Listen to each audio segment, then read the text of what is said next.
Good morning, everybody, and welcome back to the 48 Laws of Power discussion series, New York Times best-selling book by author Robert Greene.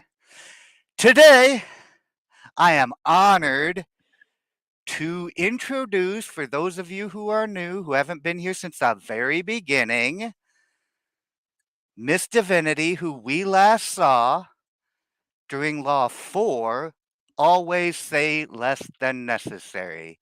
That was almost a year ago, and for a whole year, Divinity hasn't said shit. You worked on mastering that one, and you forgot all the rest of the laws. Good morning, Divinity. How are you doing? I'm glad you're back. Good morning, Mr. Hideous. I'm glad to be back. Thanks for having me. I'm doing awesome. Yeah, that's awesome. Okay, let's say good morning to chat. I Hey, see chat. Firsty in the chat. Good morning to you, sir. Small Mouse was really hoping to be home before we started, but apparently sounds like is not. That's unfortunate. Morning, Kato the Ninja. Oh, Morning, y'all. 20. Yeah, so we got a little bit of a crew hanging out this morning. Not This is bad my since first we're time on only. X. You're broadcasting on X, Oh, right? yes. Oh, I forgot. Shout out to everybody on Rumble, YouTube, and the Zitter Twix. I don't know if anybody's actually watching on the Zitter Twix, but yes, I am broadcasting on the triple platform, the Rumble, the YouTube, and X. So shout out to everybody.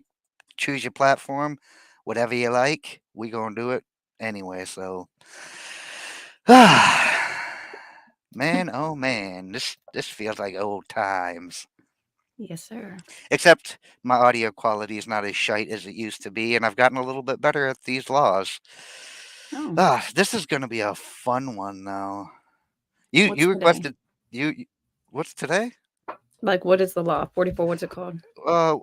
44. What is it called? Oh yeah, this disarm and infuriate with the mirror effect. Oh, that's Yes. nice. I like this. I do remember picking. When you showed me the last Did you? Good 7 morning. laws, morning, Yep. Juju, I was like, oh, this one. This one seems good. Yeah.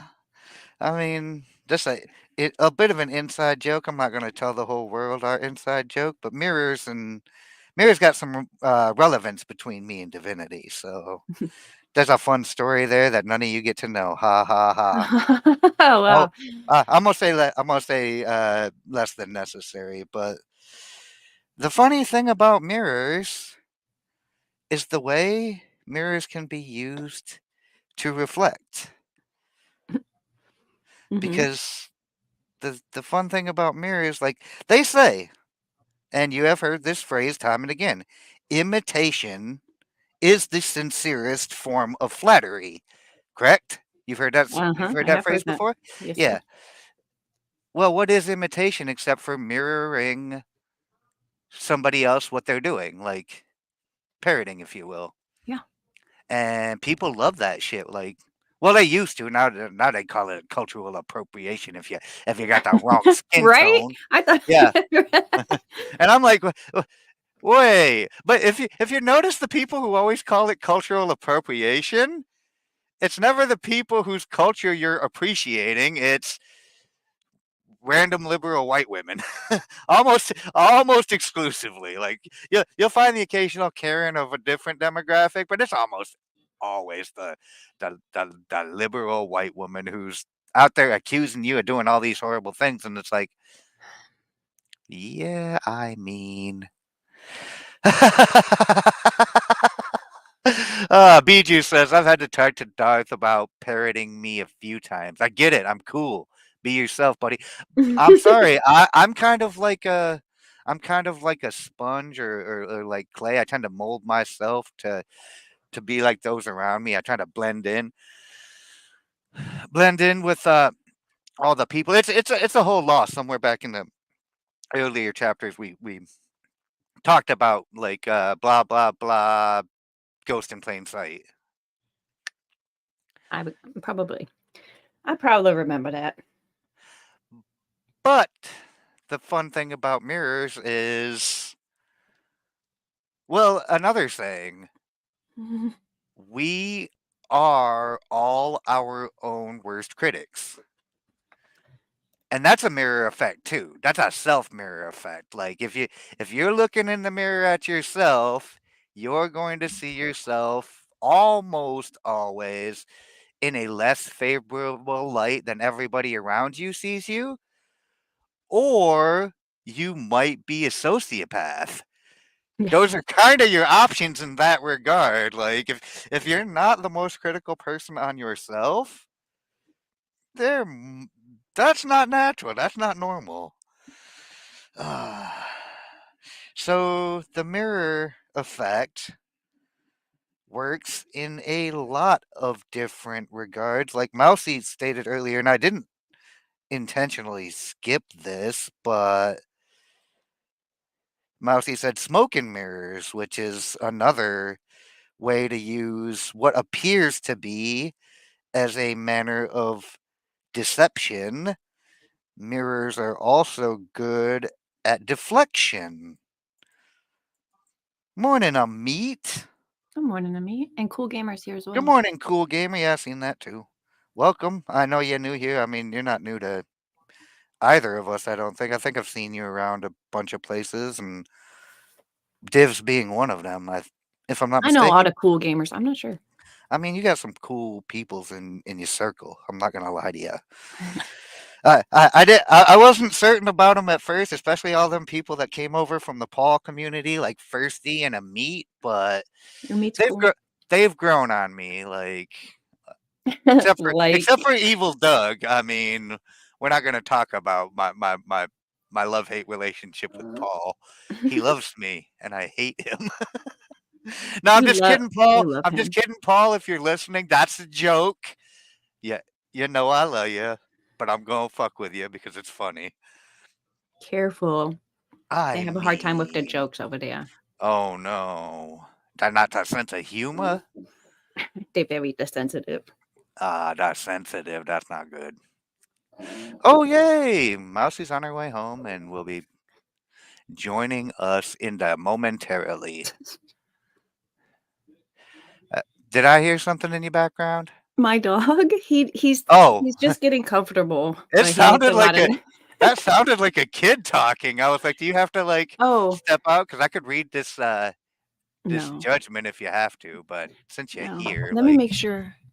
yeah, Yeah. go ahead. No, And no, no. I was just making sure oh, my mic wasn't picking up oh, everything.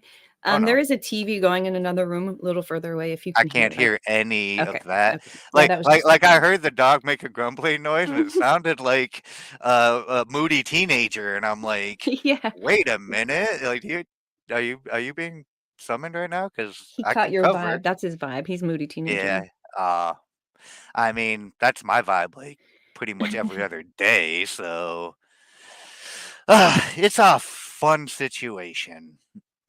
Should I Mm. read the judgment to these fine people? Because I'm not gonna lie to you, this is gonna be a long chapter. I was skimming a little bit, and there's a lot here. And the way we can break stuff down, this might be the longest show in the history of the Oh my 48 Laws of lantern. Power. Let's go. And my record is currently 3 hours 38 minutes, I think. Well, I mean, let's get into it. Law 44, Disarm and Infuriate with the mirror effect. Judgment. The mirror reflects reality, but it is also the perfect tool for deception. When you mirror your enemies, doing exactly as they do, imitation, they cannot figure out your strategy. The mirror effect mocks and humiliates them, making them overreact. By holding up a mirror to their psyches, you seduce them with the illusion that you share their values. By holding up a mirror to their actions, you teach them a lesson. Few can resist the power of the mirror effect. I love that Whew. judgment because that I was reading that and I've seen the mirror work as the cloak, like imitating people to like fit in and become closer to their circle, whatever, for whatever reason. And I've also seen like people use the mirror effect as a mock to be like, hey, do you see yourself right now? Yeah, acting like a complete jackass. I've had this used on me. Like, what I'll say something and then someone will just say exactly what I said right back to me, but in a mocking tone. And I'm like, oh my God, do I really fucking sound like, no, I don't sound like, and then I think about it a little later. It's like, oh God, did I really sound like that? Oh, fuck, I did, didn't I? Oh, this sucks. Oh, I'm the retard. This is not cool at all. Oh my goodness. It's very anxiety inducing to have the mirror as the dagger used against you. So it's a cloak and dagger thing. That's the way I analogized it in my head anyway. I don't know if that actually works in reality, but Kind what do of. you think? I think you're right because cloak meaning if you hold it up, you can pretend to be them, and they, Yeah. and It, then it had also, your it had your true intentions like a mask. also if they're a shitty person and you like show them that it's the dagger because Yeah. that. Oh, humans are very, very judgmental. Hmm. I think it's a survival instinct thing. Like people will be judgmental off the very rip because once upon a time, like a initial judgment could mean the difference between life and death. And still, like if things are amiss and you get that like really, really bad vibe about somebody, like maybe you should listen to your judgment and that little voice in your head saying, I don't like the look of it. Because that voice is there to keep you safe for the Most, most yeah, part. For the yeah, most part. Sometimes it can be betraying, so don't always like put all your faith in your instincts, but definitely don't just disregard them because that's a fatal error. agreed. Mousy said, humans can be very judgmental, and Bijou responds, that's stupid, Mousy. Thank you, Bijou. uh, so there's a lot of different mirror effects. Like I just discussed a couple of them in the prejudgment. Hmm. About like the smoke and mirrors of deception, the cloaking of imitation, and even the rebuke of the mockery and humiliation. But they break down, Mr. Robert Greene breaks down different mirror effects for us.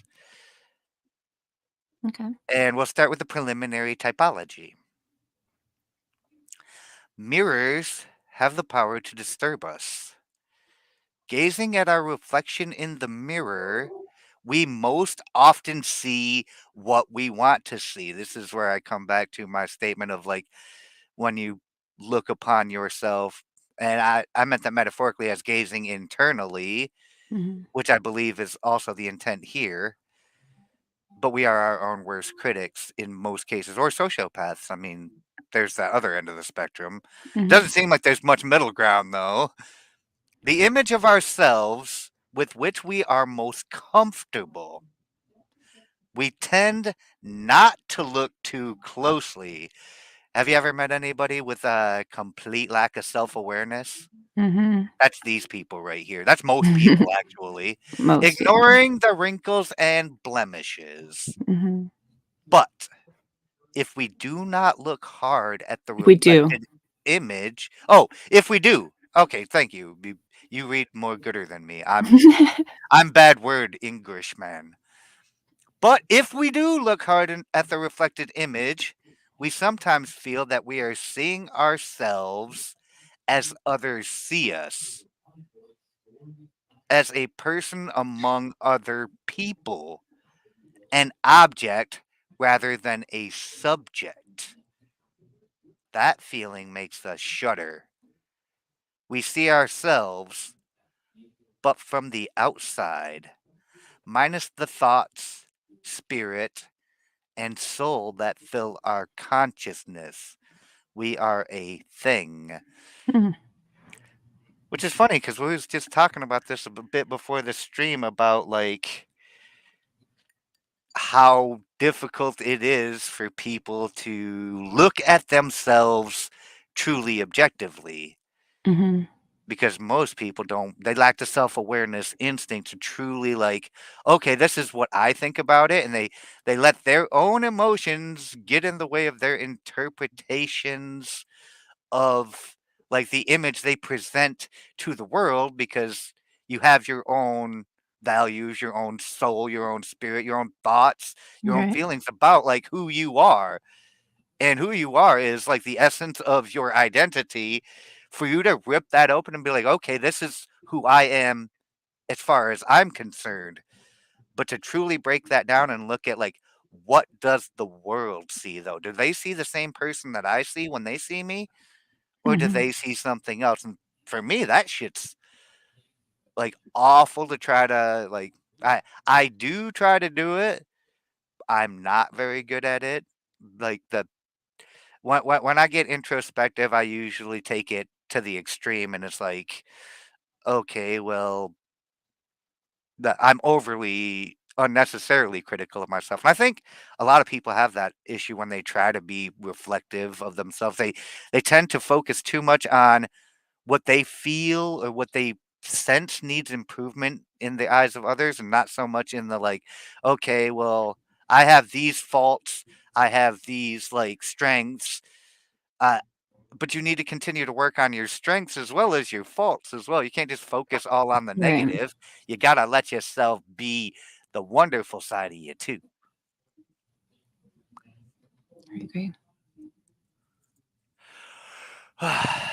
In using mirror effects, we symbolically recreate this disturbing power by mirroring the actions of other people, mimicking their movements to unsettle and infuriate them. Made to feel mocked, cloned, object like, an image without a soul, they get angry. I'd fucking get angry Mm. too. Would you get angry at this? Yeah, but yes. hmm I mean, like I said earlier, when I would be like involved in a heated discussion with somebody, and then they just stop and then say exactly back to, but sound like a we like.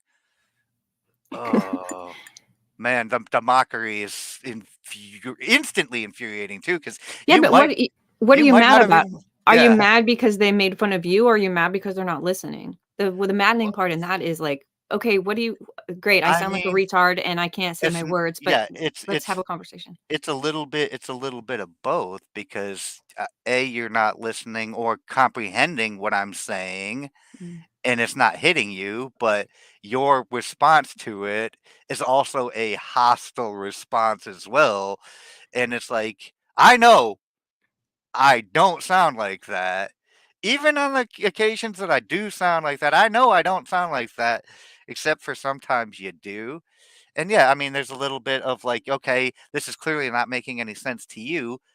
Now, is that your fault for being unwilling to understand what I'm saying, or is it my fault for being unable to explain it in a manner that you get it and don't feel attacked, and thus need to get defensive and start using the mirror effect to like fight back, you know? Mm. There's levels to this shit. Mm. Or do the same thing slightly differently, and they might feel disarmed. You have perfectly reflected their wishes and desires. That's that, like ghosting in plain sight, pretending, using the mirror to mirror back like everything that they find important to make it seem like you're totally on their side. Mhm. This is the narcissistic power of mirrors. In Mhm. either case, the mirror effect unsettles your targets, whether angering or entrancing them, and in that instant you have the power to manipulate or seduce them. The effect contains great power because it operates on the most primitive emotions. There are four main mirror effects in the realm of power. We'll get into them in a second. But this part right here at the end, if you really want power and influence over people, you don't appeal to their rational, to their logical, to their reasonable, because that will just bring you rational, logical arguments in return. Like, if you really want somebody to get on your side, Get you primitive. attack their emotional, reactive lizard brain. Speaking of lizard brains, it's Greene 20 and everybody is Hey, cheersing. cheers, So, y'all. cheers to the chat. Smoke 'em if you got 'em. Happy Friday. Friday. Oh, my dog is celebrating with y'all. Yeah. See, even Yeah. Doggo wants to 420. He does smart one. Yeah. 4 main mirror effects in the realm of power. This is interesting. Yes, thank God there are only four because I can think of more main mirror effects, but they're probably all just subsets of these four Yeah. primaries. Did you want to do any of the reading? Because I like to do the reading, but I don't want to make you feel like I'm cutting you out. No, that's okay. You can keep going unless if you need to step away or something, I can read. Oh, Totally up to you. I'm good for now. Okay. Let's get into the mirror effect one, the neutralizing effect.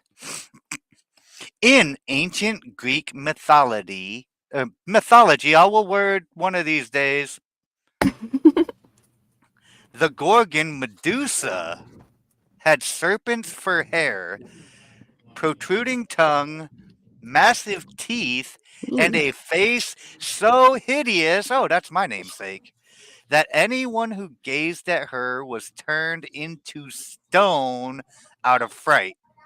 We all know the story of Medusa, I think. Mm-hmm.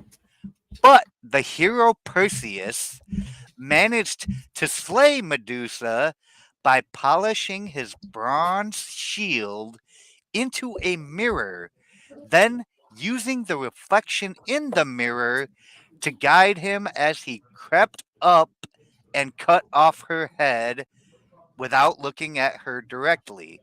I'm sorry, I've seen this exact same scam in one of the Harry Potter movies where Harry was like maneuvering through the Hogwarts halls using a mirror because he didn't want to look Oh at my a big snake gay. monster. It's the same, but it's the same concept. If the shield in this instance was a mirror, the mirror also was a kind of shield. Medusa could not see Perseus. She saw only her own reflected actions.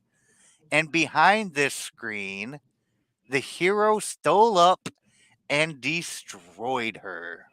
Yikes. This is the essence of the neutralizing effect. Do what your enemies do, following their actions as best you can, and they cannot see what you are up to. They are blinded by your mirror. Their strategy for dealing with you depends on your reacting to them in a way characteristic of you. That's the key right there is that Mm-hmm. they think you're going to do what you do because they know who you are. But when you do what they do, Mm-hmm. they don't know what the hell you're doing. That's not what you're supposed to do. It's a problem. Neutralize it by playing a game of mimicry with them. The tactic has a mocking, even infuriating effect. Most of us remember the childhood experience of someone teasing us by repeating our words exactly. I literally made a reference to this twice already. It's not like I didn't know this. After a while, usually not long, we wanted to punch them in the face. We may have even done such things at times. Allegedly, these are allegedlys. I don't admit to nothing, and I don't answer any questions. You talk to my lawyer. Working more subtly as an adult, you can still unsettle your opponents this way. Shielding your own strategy with the mirror, you lay invisible traps or push your opponents into the trap they planned for you. Mm. So this is a really easy way to subvert all types of shit.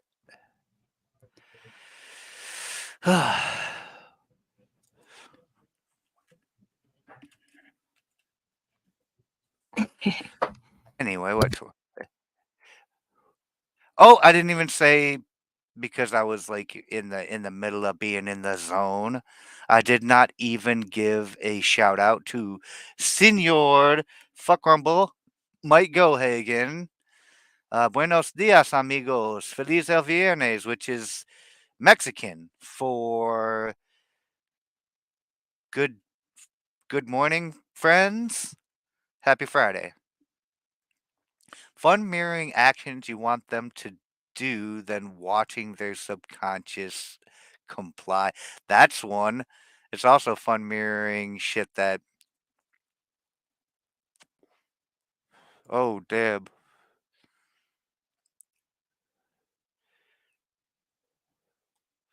That's not cool. Morning, Mike. You hear this story from the Gohagen? His mom's dog ate half his joint, I was and he got wrong. all high, and they was all freaked out about it because they liberal pussies, and they was all just freaking out and getting all emotional like some women, and he was like, "It's just a little weed. The dog's gonna be fine," and the dog was fine, and everybody lived happily ever after. The worst problem when my dog gets high is that he really feels like he's laying on the edge of the world. And so if he Yeah. tries to lay back, he's like, no, I will fall off this bitch. It's hilarious.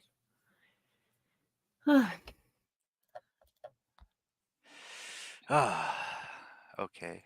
First, he just generally tries to avoid them situations to avoid that drama, but it doesn't always work. I mean, not Yeah, all try things Law can be 4. avoided. Try saying less. That'll help you in the future.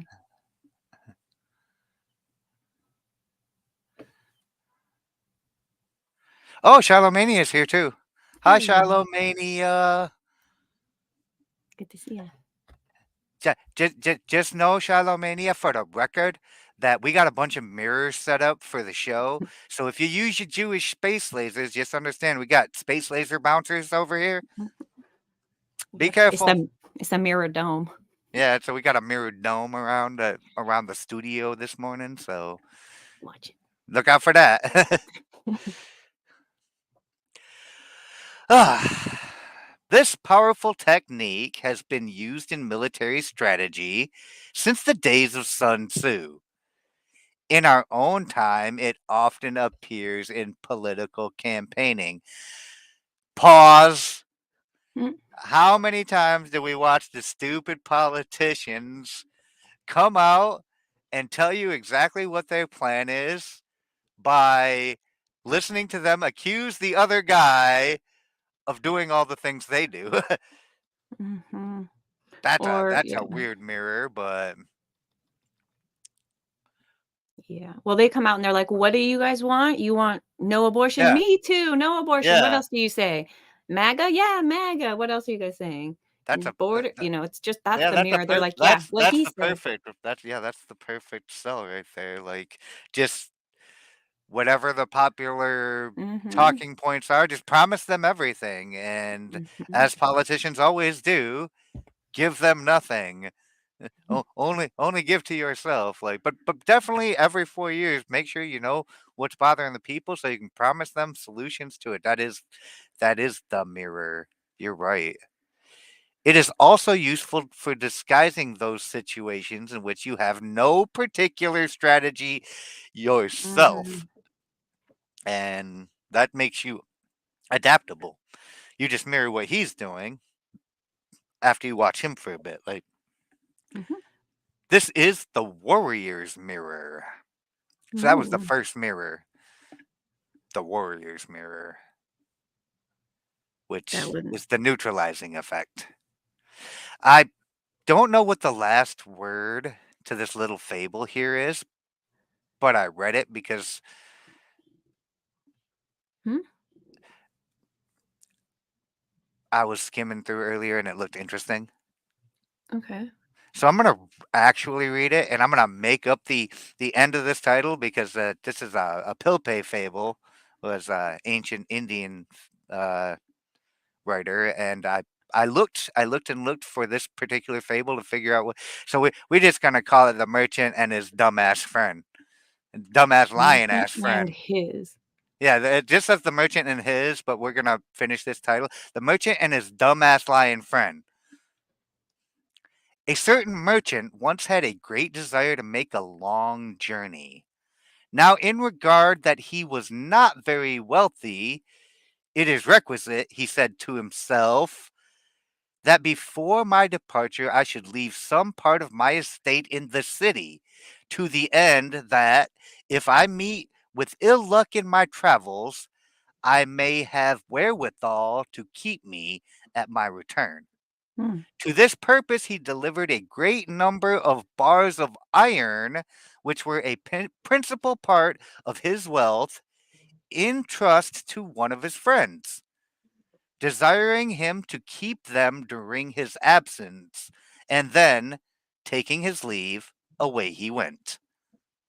Some time after, having had but ill luck in his travels, he returned home. And the first thing he did was go to his friend and demand his iron. But his friend, who owed several sums of money, Hmm. having sold the iron to pay his own debts, made him this answer. Truly, friend, he said, I put your iron into a room that was close locked, imagining it would have been there as secure as my own gold. But an accident has happened which no one could have suspected, for there was a rat in the room which ate it all up.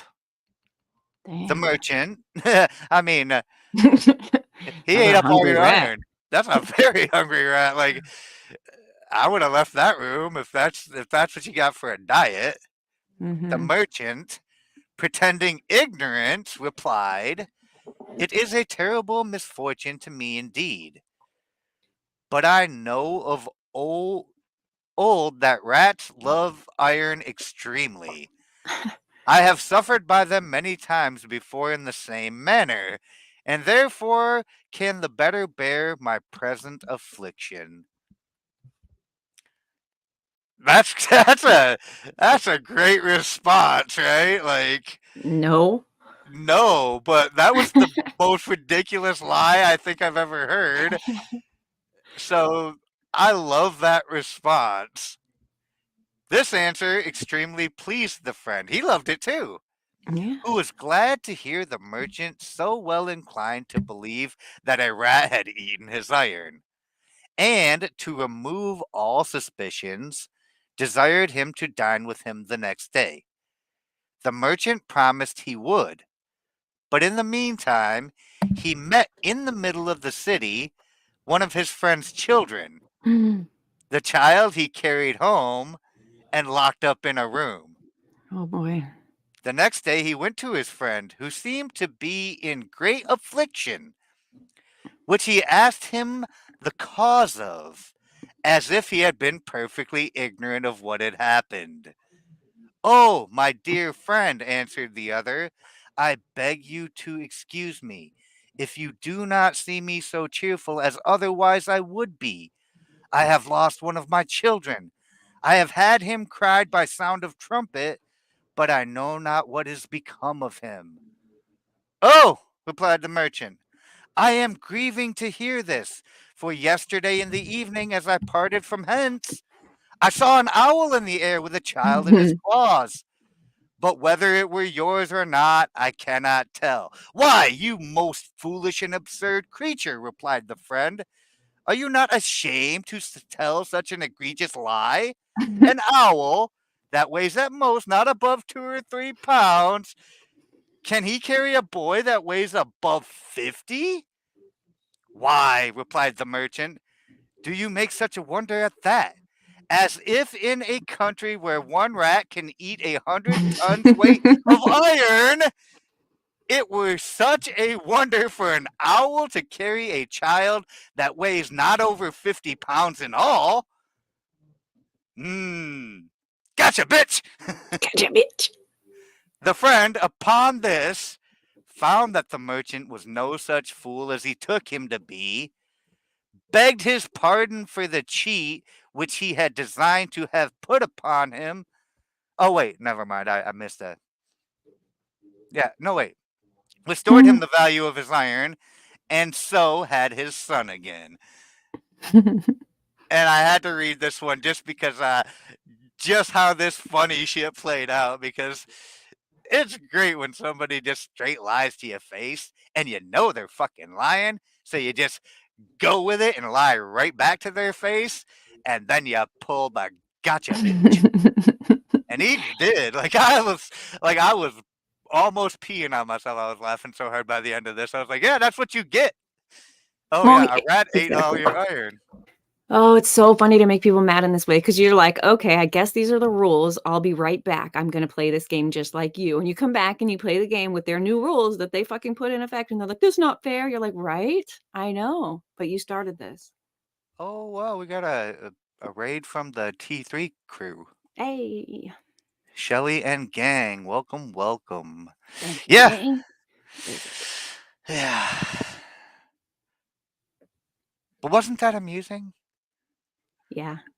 I I, like that it's called, what was it called again? The Merchant and His? the merchant and his, like, there, I know, because the way that this PDF was adapted, like a lot of these little inserts and punch-ins that they have like Oh. egregious editing and formatting errors, and sometimes the title will, like, words will be moved around, sometimes words will be completely lost. Like, I went and tried to look up this particular fable so I could get the full title, and having looked for the better part of 10 minutes, like, I literally was doing this right before the show started, so I didn't have like a huge amount of time to really dig for it. Mhm.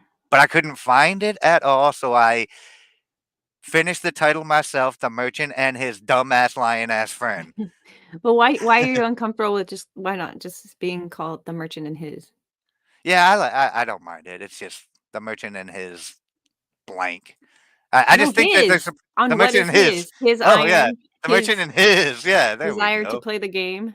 Yep, The yep. you know, when That you makes say sense. mines, this is me and mines, or Hey, Shelly. Hey, Inya. hey, Hey, yo, Jeanine. Welcome. hey, Jeannie. I think Jeannie is new here. I don't Nice think to see I you. think Jeannie might have come with the T3 community. Mhm. Did I tell you that she gave a like very heartfelt promotion Yeah, about the show before she started? Well, at the beginning of her stream this morning at like uh way early as dark shit 30. o'clock. Yeah, You zero did dark tell me. 30 indeed. I do Yes. appreciate that. It's nice. I forgot I had a show last night and I forgot to talk about this show today, so Yeah. Well, I my mean, bad. I to appreciate them be taking it. fair, I watched your show last night. It was a lot to begin That's a with lot. just the content of what you were talking about, and then, like, you had your sister come and go, and, like, the distraction of that, plus, like, you had a lot to deal with and a lot to juggle, and I was I like, still meant "Oh, to tell well, people. yeah, she must have forgot it." I could have probably reminded you, like, "Hey, don't forget to Yeah, tell them about that show," but I didn't do that. I was like, you "She ain't forgot gonna to. forget. This is as exciting for her as it is for me, and there's no way she could have forgot this one." And then I remembered, "Oh, I forgot I'm dealing with Divinity, and Divinity dealing with a lot tonight. I should have probably been better about that because I was the one who was most excited for this stream." That's fair. Well, I appreciate Yeah, Shelly for putting out the word. me too. Uh, got additional subscribers and followers on Rumble from that promo because I looked before I started. I was like, oh, I picked up one on YouTube and one on Rumble. Yay! Welcome to the Yeah, welcome to the madhouse. welcome to the House of Hideous, where it's mostly just hanging out in the library and reading and talking about texts that are older and wiser than I'll Mhm. ever be. Except for this particular book, because this particular book is actually published in 1998, so it's not older or wiser than me, but I mean, it's definitely wiser than me. Definitely not older. And Alright, he does reference a lot of the. Okay. let's go. A reverse version of the neutralizing effect is the shadow. You Mm. shadow your opponent's every move without their seeing you. Well, that's what a shadow do. Use the shadow to gather information that will neutralize their strategy later on. So you like this is where you do the pretending that you have everything in common to infiltrate them, and then you observe everything they do and learn Mhm. how to dissect them. Like that's another Sun Tzu concept. When you will be able to thwart their every move. The shadow is effective because to follow the movements of others is to gain valuable insights into their habits and routines. When in Rome, Mhm. don't do as the surrender monkeys. Do as the Romans. Ah, that's code for French people. For all of you who just showed up that don't know, and anytime I have to mention or reference France, it is the land of the surrender monkeys. Even though they used to be a great and powerful empire, ah, whatever happened to ya? No one cares because they do the surrender. Yeah, You're welcome. exactly. I did not even imply that. I don't know where you got that idea from at all. Wait a minute. We're gonna have to listen back at that 40-minute mark. Yeah, I mean, where'd I put that book? The shadow is the preeminent device for detectives and spies, of course. Like if you're like investigating somebody like a detective, Mhm. you want to go ahead and retrace all the things they did, talk to everybody they talked to, try to re reassemble a Well, situation or an occurrence, right? yeah, if you're dealing with Yeah, somebody who uses the mirror effect, the best way to catch them being who they are is to not know that you're there, right. because they won't put up the mirror. You'll be able to see them, see their vulnerabilities, and then use them if that's your goal. But if they look your way, you want them to see just their own reflection back, like, oh, everything is good here, nothing is amiss. It's just me and me, my clone. Like my clone, I trust my clone. My clone could never X, Y, or Z, right? Right, yeah. Right. That's how the spies work. They lead you to believe that you're just like them and you have so much in common and just enough disagreement to make it seem real, and then they've got you. Mhm. Because if you just like completely perfectly mirror somebody, that shit's suspicious as hell too. Like, what are you doing?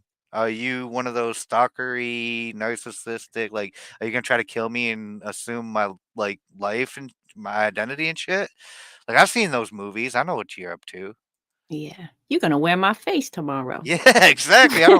I don't need to be having a John Travolta and Nicolas Cage movie situation. For Face those of off. you who haven't seen Face Off, like that's a good movie. I mean, it's not. It's fucking horrible, and it's a Nicolas Cage movie, so it's also awful. But I mean, 20 watching and 5 likes. Shout out to the Rumble gang. Hey. Yeah. Go ahead and hit that like button if you like the stream. If you don't, I mean, your feedback's always appreciated. The thumbs down button does exist, and it's a free country. I can't stop you. But I hope you like it. I absolutely enjoy it. So I'm gonna hit the thumbs up. You should too.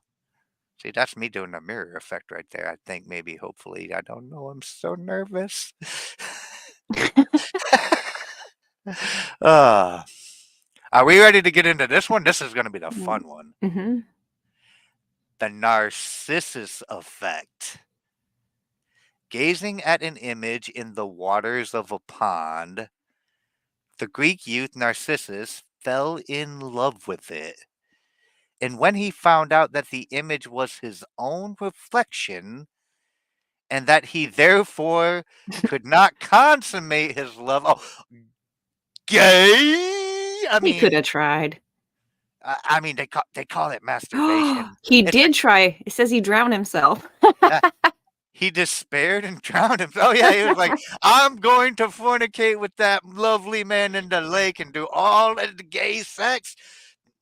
Oh wait, never mind.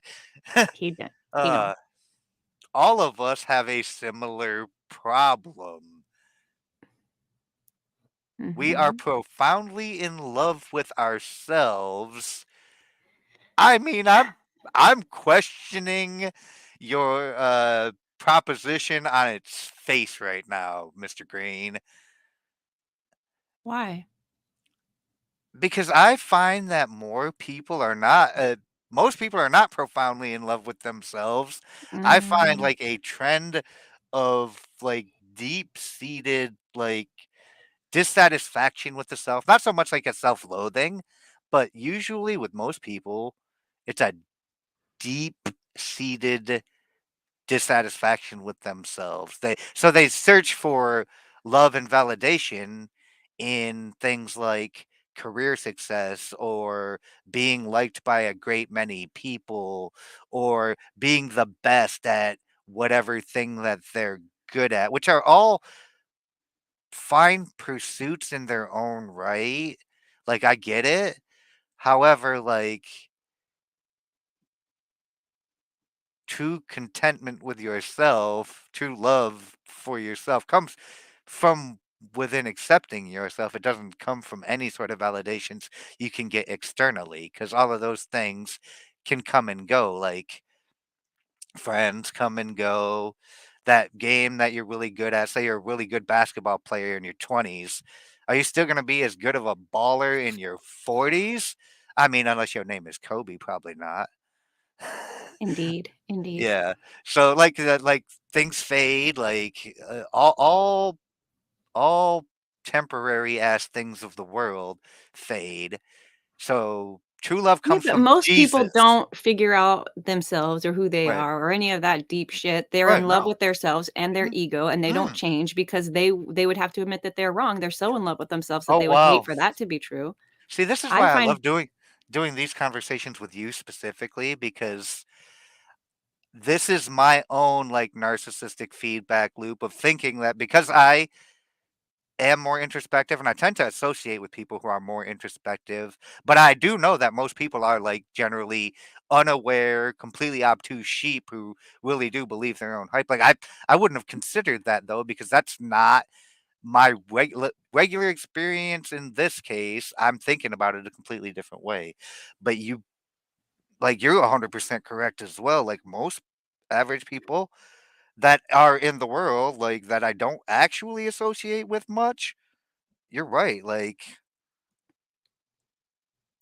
I a don't know. lot of people are just genuinely completely devoid of introspection, and to the extent that they are, they they really do love their bullshit. Yes. They never think about like, They look in the mirror and they don't see the wrinkles and the nope, flaws. Or they put so exactly. much makeup on, they pretend that those Hmm. wrinkles aren't under there. It's Right. bizarre. And if you're a men's, you just stop looking in the mirror because Yeah. there's no makeup that's gonna hide who you are because you're looking inside.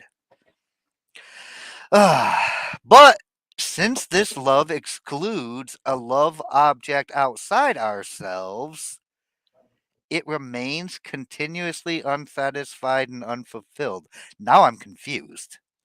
We're profoundly in love with ourselves, but since this love excludes a love object outside of ourselves, it's Based on about based on where I'm coming from as I assess this idea, like you can't like that's external validation in my book, and that's not going to be the thing that's going to fulfill you. Like being truly content with who you are, using your mirror and seeing your I'm gonna make another gay Harry Potter reference. I'm sorry, but when fucking I keep wanting to call him Gandalf. Dumbledore, the fucking headmaster, was explaining the Mirror of Erised, which the Mirror of Erised, for Div, who didn't Harry Potter, is a mirror that shows you nothing more or less than the deepest of your heart's desires. Okay. And he explained that a truly happy man would look into the Mirror of Erised and see himself just as he is. And that Okay. was like a really profound thing, because that's like, if you truly are really happy, you long for nothing. Like, and that's true contentment, is longing for nothing. However, it's completely antithetical to the human condition, that if we don't continue to strive for something, we become sedentary and tend to devolve. I'm kind of looking at a bit of that in, like, we're at in the modern cycle as Mm. a society. So when this says it since it excludes a love object outside of Yeah, ourselves, it's continuously unsatisfied and unfulfilled. That is confusing to you because but this is a I don't know. because I'm struggling for that inner acceptance, whereas this is basically saying people need, like, something to pursue outside of themselves. That's the narcissus effect. Okay, let's read on, because Okay. I think this might become more clear. The narcissus effect plays on the universal narcissism, of course. You look deep into the souls of other people, fathom their inmost desires, their values, their tastes, their spirit, and you reflect it back to them, making yourself into a kind of mirror image. Your ability to reflect their psyche gives you great power over them. They may even feel a tinge of love. Hmm. Yeah, I'm still kind of a bit lost.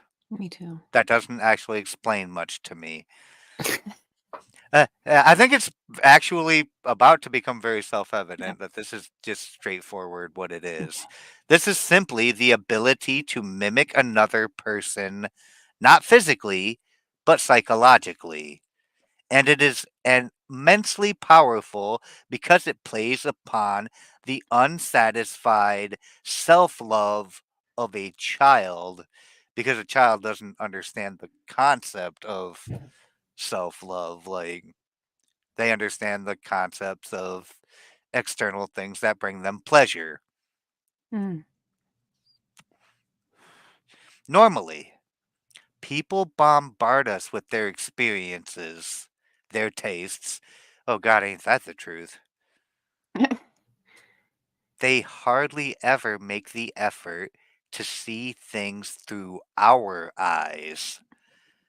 So they're more than happy to tell you all about themselves and what they is all about and what they like, but they is rarely able to, like, look at themselves as you see them and be like, "What are you like, though? Are you the type of person that I would wanna like?" Oh, man, they is actually doing Tool lyrics in the chat. Love you for that, Go Hagen.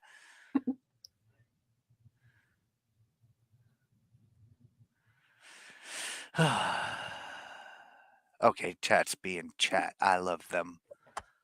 They do this. I love them. Lesson of the Mirror of Eris said, "Yeah, me too. I thought it's very waxing poetic." This is annoying, but it also creates great opportunity. If you can show you understand another person by reflecting their inmost feelings, they will be entranced and disarmed. I mean, how much easier is it to relax around somebody who, like, you tell them what I've been through story, and they've got something similar that doesn't actually eclipse it, but, like, I've Yeah. been there, I know what you're going through, and then you just, oh, you're like Mhm. me. Then suddenly the guard comes down a little bit, maybe not all the way, but it's instantly more relaxing to talk to somebody about something when they can fucking relate. Mhm. All the more so because it happens so rarely. No one can resist this feeling of being harmoniously reflected in the outside world. I mean, it is quite powerful when you actually find somebody who truly mirrors you. Like, oh, good lord, have fun with that. I'm just saying. Mhm. Even though you might well be manufacturing it for their benefit and for deceptive purposes of your own. You got to watch out for that. That's the snakes. Yeah, that's a Watch out problem. for the snakes. They gonna sneaky up on you. Uh, They're they'll like be Teslas, they're quiet. You yeah, don't know they're they you don't know are they're there. quiet. Like, oh man, that's the worst thing about a Tesla is its exhaust note. Yep. That's funny because that's my favorite Tool song and amongst my favorite songs. But Go Hagen says H is literally his favorite song. It's way up Mhm. there on my list. So you got great taste there, Go Hagen. I go ahead and approve this message. Mm. The narcissus effect works wonders in both social life and business. It gives us both the seducer and the courtier's mirror. Ooh. So that's two mirrors, and I mean we just talked last law about working on the hearts and minds of others. That's both the seducer and courtier's role, and as we learned in the last law, winning the hearts and minds of others is tantamount to power having support system, and there is no reversal to that. Oh, damn. It is 100% necessary. If you want to have any power, you Oh. have to have people that truly heartfelt support you. You can't instill your power on manipulation, deception, and Mm. fear mongering and expect the people to not be resentful, spiteful, and want to see your head on a pike. Hmm. It just it's untenable. It might work for a while, like you might get them to obey you out of fear for a while, but they will always be plotting against you. And Yeah. you might be able to get them to go along with you because you deceived them, but if they find out, oh boy, you're going to be fucked now. But yeah, to truly seduce somebody, to be a good courtier, that's very, very powerful. That's why this works wonders. Was that Narcissus guy real, or is that just, one of the stories to I mean, Greek mythology is funny because I believe there's a lot of historical references, but it's also mythological. So Hmm. I don't know the true history of like who in mythology was like real and who is a tale. Okay. But I just like the stories a lot. They're good stories. Ah, shall we get into the third mirror, the moral effect? Or do Yeah. we still have anything on the narcissus effect? Like, I know there's some people who freshly came here from Michelle's because Michelle's community, they talk about narcissism a lot. So uh, Perfect. let She me said check. in chat up here, she said, "I'm in a toxic relationship with myself," and that just makes my giggle dick hard. That's hilarious. I mean, I was there for Michelle's stream earlier, and Michelle's very hard on herself. Like, definitely harder on herself than I feel is necessary. But I Yeah. can't speak for her because it is not my relationship with her. I judge her much less harshly than she judges herself, and she takes things probably more so personally than she ought to for her own responsibility for her own feelings. I think that's yeah, I think that's like, a lot of people I have think a lot of have people that do, yeah. issue, yeah, Yeah, I have it too, so that's why I can recognize it, and that's like because yeah. Yeah, she's holding They're up a bad. mirror to herself, and so when Yeah, you look at it exactly. long enough, you're just an object, and it becomes Yep. like, "Fuck." And you start seeing all not only do you start seeing all the flaws, The you wrinkles, yeah. focus on them and they become almost an obsession, and then you're in that negative feedback loop from Mhm. hell versus the positive feedback loop from hell. Like Well, it's the same feedback loop, it's just even like they're both gross, but no, the w- positive feedback loop is the bad it's one. the yeah, it's the worst one, Yeah. but the negative feedback loop from hell can be just as bad if you don't break it. Like Well, they're very no. destructive in both cases. You don't think so? Okay. No, the negative I mean, I don't know. I mean, Possibly. the one thing Mark Manson didn't actually really talk so much about in his book was the actual nature of the negative feedback loop from hell because we, Well, for the most part, like understand that it's bad, right? when you Like, add something to the positive feedback loop that is different, it yep, becomes negative feedback loop, and that yep, actually is positive because you get a different result out of it. it's a And what you're change trying to in the change is the feedback loop. result. So the negative Yeah, feedback loop isn't necessarily a bad thing, it's just putting something different in the machine. to break the loop. Yeah, so there's no Yep. once you're in that and you don't change that, that becomes the new positive feedback loop, and now you in order to change that outcome, you would have to input something new. So there's not really a continuous negative impact or negative feedback loop. Does that make sense? I don't think. I could Hmm. be totally wrong. Okay, I like what's going on here with this Yeah. exchange. Gotta observe people over a length of time to know, but once you know and can recognize personality types, you can do it. I mean, it does get easier the more you observe people. People do tend to fall into pattern behaviors. Like, not every two people are the same, so don't go misconstruing my concept here, but a lot of times you will see a lot of similar tendencies in different kinds of people, different personality types. So it does get easier the more you people Mhm. to understand people better. Like you get This is a more. good one. If you if one understands narcissism, they are harshest on themselves. It's a compensatory pathology.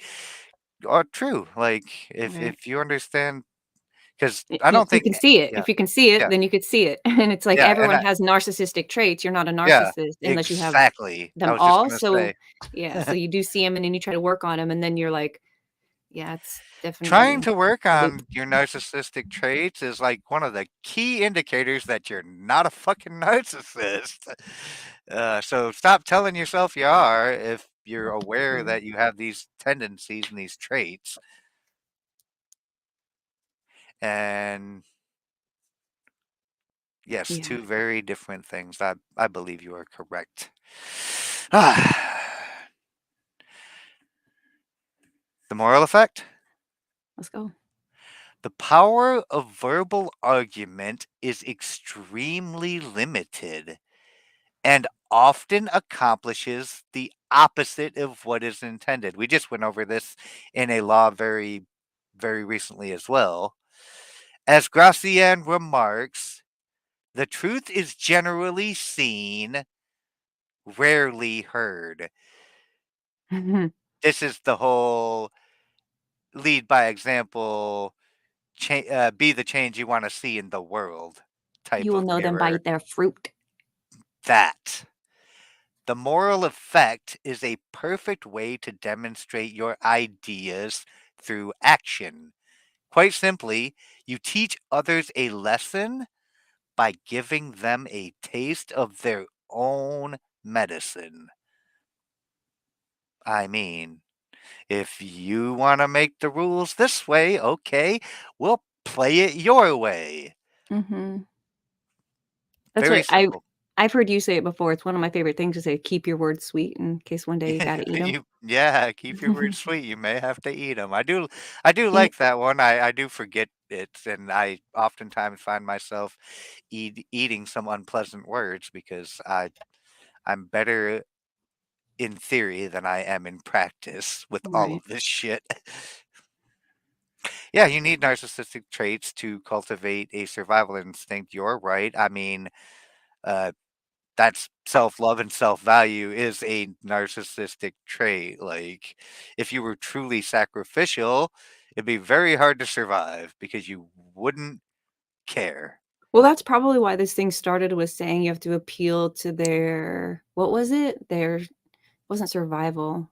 Their, like, animalistic side, something. You have to appeal to their reptilian brain. That's basically the survival thing. Because when you're Yeah, appealing to that, it's like their emotions. You appeal to their emotions, you don't appeal yeah, to their intellect because your intellect will argue with shit, but that emotional appeal really gets people. yeah. And if you want to win the hearts and minds, if you want to win the hearts and minds, you have to win the hearts, and the minds will follow.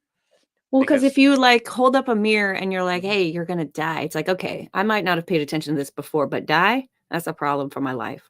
Yeah, So now absolutely. now suddenly, even if you didn't wanna pay attention to any of these mirrors or be in this at all, something probably, like, draws you in. I don't know. It does. Mike said narcissism is so trendy now, it totally is. I wish to find another word to call people instead of this. Yeah, And I there's gotta mean, be something people close.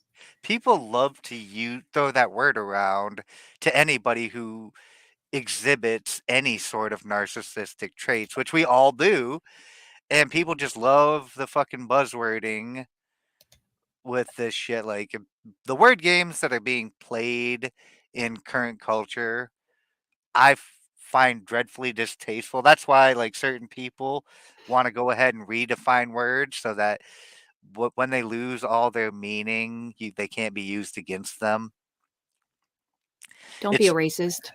yeah. Don't be a misogynistic Nazi. Uh, Uh, I am a white supremacist.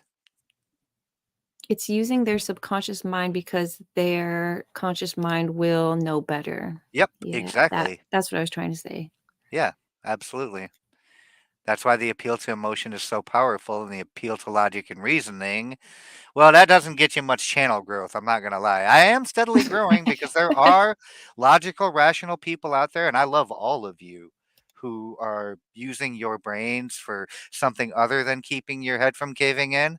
You're Mm, my people. But, I mean, I'm never gonna have 1,000,000 subscribers with this approach. This just isn't that popular because it's not soft sciencey and buzzwordy. It's mhm, truly trying to get to the heart of understanding, which is not always easy. In fact, it's the narrow path that not very many people take, so it's kind of rough going. mhm. It is not that wide road that everybody travels, so it's nice and leveled and flat.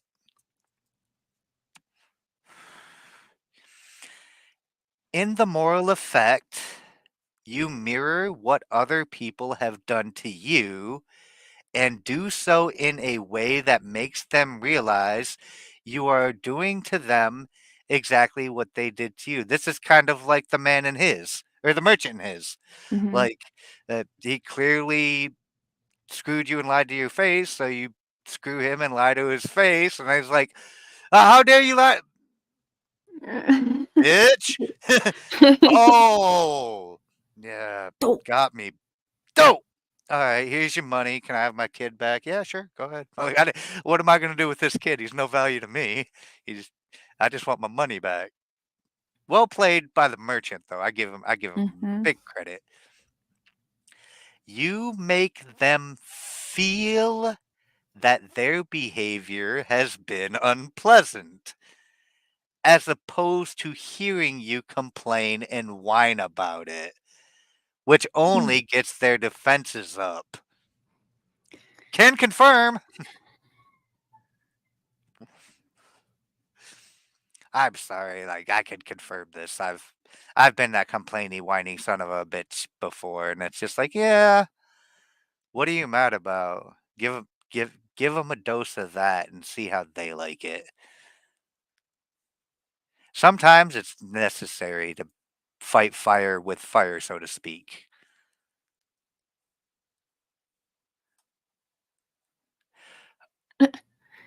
I don't know what's happening. Yeah, they just Oh, busted out in song. I mean, yeah, we're that's And I Mike is mean at the Mike doing a solo where you're in the middle of everything. that's Go Hagen for you. Welcome to my chat. Sometimes it just goes way off the rails. I love you guys. Keep singing. Sing to your heart's content. I'm gonna keep talking about the law though, because Let's we keep got a going. long It's a way to lot. go still. Yeah, we Yeah. still got a lot. Read faster.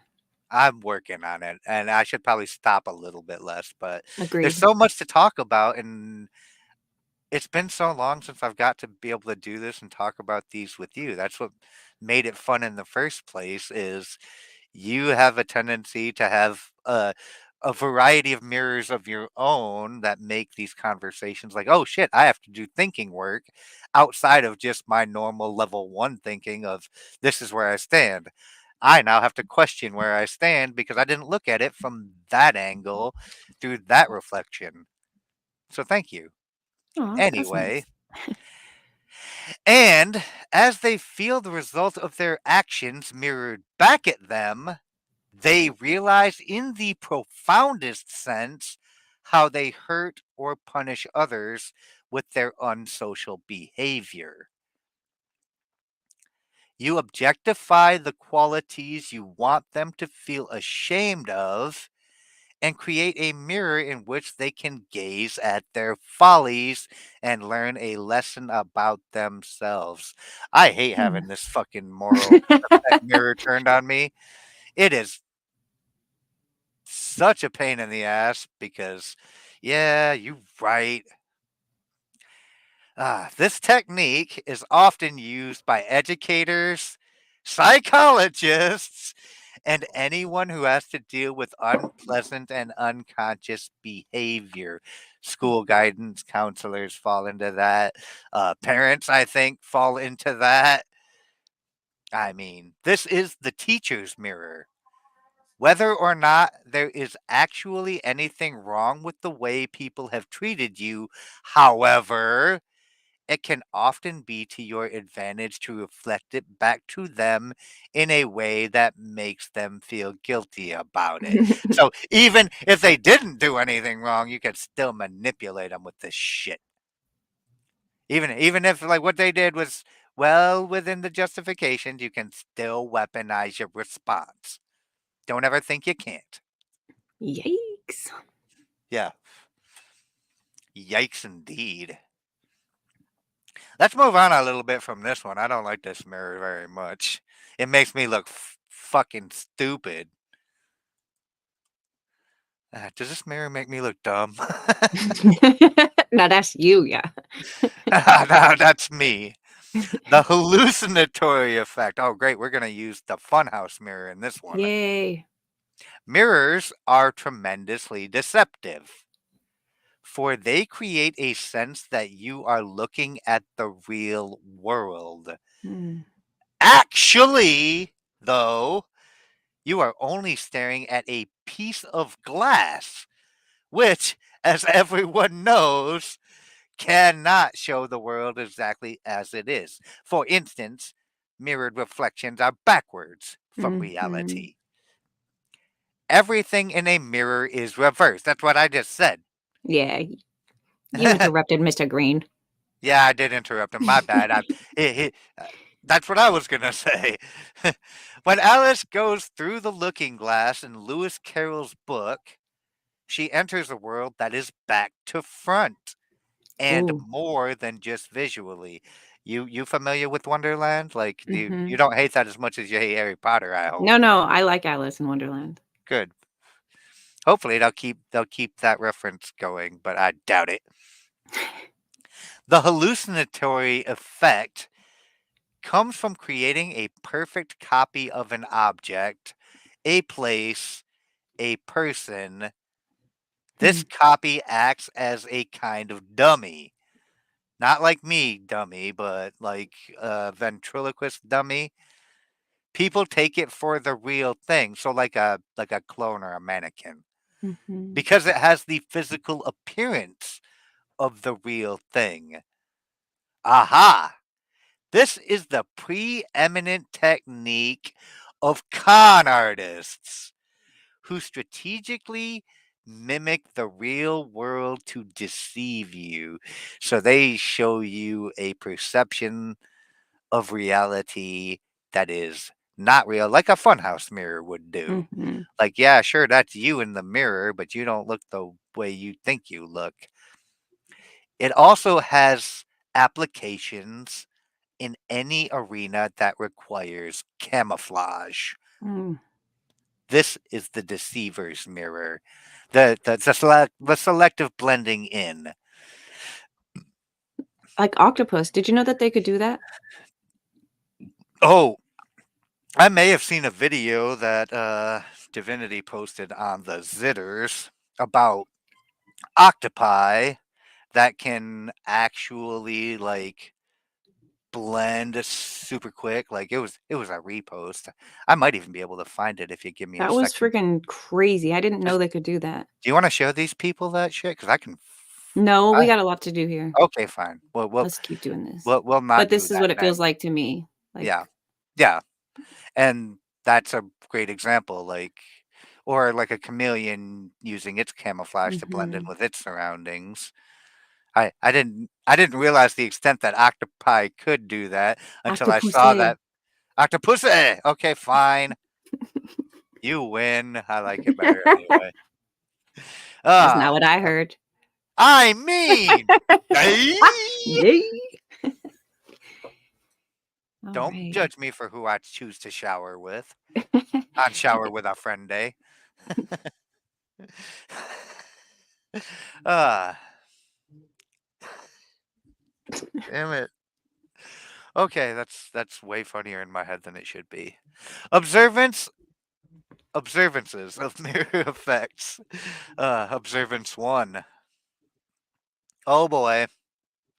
In February of 1815, the Emperor Napoleon, oh, this fucking guy again. I swear to God, Robert Greene has a bit of an obsession with the Napoleonic era of the French surrender monkey empire. Yeah. Uh, but Napoleon escaped from the island of Elba, where he had been imprisoned by the Allied forces of Europe, and returned to Paris in a march that stirred the surrender monkey nation, rallying troops and citizens of all classes to his side and chasing his successor, King Louis, whatever the fuck, I think that's 18th, off the throne. Mhm. By March, however, having reestablished himself in power, he had to face the fact that Surrender Monkey Land, my bad, I read that wrong, had gravely changed. The country was devastated. No shit, Sherlock. He had no allies among the other European nations. Well, you did a good job of conquering him when he was in power the first time. And his most loyal and important ministers had deserted him or left the country. Only one man remained from the old regime, Joseph Fauci. Fauci. What? It's Fouché, but we're gonna call him Fauci anyway because that's when the Faucis fled France because of the persecution because they was assholes. They changed their name from Fouché to Fauci. This is Anthony Fauci's great grandfather. This You guy Joseph son of a Fauci, bitch. his former minister of police. Napoleon had relied on Fauci to do his dirty work through his previous reign, much like the Fauci of today. But he had never been able to figure his minister out. He kept a corps of agents to spy on all of his ministers so that he would always have an edge on them, Mhm. but no one had gotten anything on Fauci, and if they did, they met some ill fate. If, Clinton. if suspected of some misdeed, the minister would not get angry or take the accusation personally. He would submit, nod, smile, and change colors chameleon or octopusy like. Adapting to the requirements. Hold on, did I go too far? Nope. Of the moment. At first, this had seemed somewhat pleasant and charming, but after a while, it frustrated Napoleon, who felt outdone by this slippery man. Ooh. Oh, you just pop smoke and go ghost, my guy. At one time or another, he had fired all of his most important ministers, including Talleyrand, but he never touched Fouché. Hmm. This a family legacy, isn't it? And so, in 1815, back in power and in need of help, he felt he had no choice but to reappoint Fauci as his Minister of the Science. I mean, please. Wrong Fauci. My bad. I get confused. It's a different Sorry. guy. Yeah, it's a different guy. Okay, what's chat's up to? They're still Hey, Jim. singing. Well, listen to what Mike said. He said, "Well, the French are rebelling. Pussy-ass Americans are just whining, so Oh, don't I gloat. mean, We're still taking the jabs. The the ah, surrender monkeys are doing better than us. It's the fact." I'm not gonna lie. Okay, I might have to rethink my position on the French at this point. They do have the farmers over there doing the shit. I mean, literally Yeah, the shit. literally. They really fucking shit up with the shit. Hey, Randy. Good to see you, buddy. He says, "Is this goblet of fire?" Ah, he might be hearing the earlier references. I also every time Randy is doing video gaming, I assume he's just playing a Harry Potter game. All games are Harry Potter games in my book, unless you're playing Call of Duty, but I never see him play that. So he's definitely like doing wizardry and catching Pokemon at the same time Yeah, in I every game see he it. plays. I've seen Mhm. it. It's weird. But yes, this is this is the Triwizard tournament for sure. I don't know about this punching, but it's very short. I can read Okay. it. It's from the Book of Five Rings. It says, "When you have come to grips and are striving together with the enemy, and you realize that you cannot advance, you soak in and become one with the enemy. You can win by applying a suitable technique while you are mutually entangled. You can win often decisively with the advantage of knowing how to soak into the enemy. Whereas, were you to draw apart, you would lose the chance to win." A Book of Five Rings by Miyamoto Musashi. Hmm. And what Miyamoto's getting at here is if you can learn to go along to get along, you can subvert from within.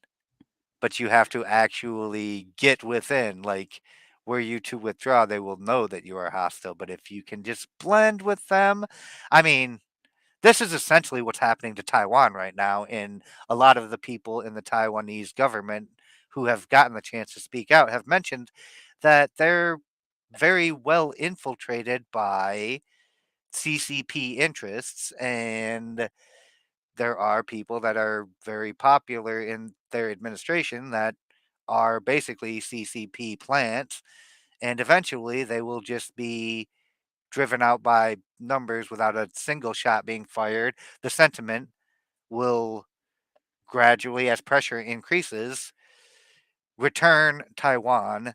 I mean, to West Taiwan's authority, which would be the most awful thing for Taiwan specifically. But I don't think it'd be the end of the world like everybody wants to make it out to be.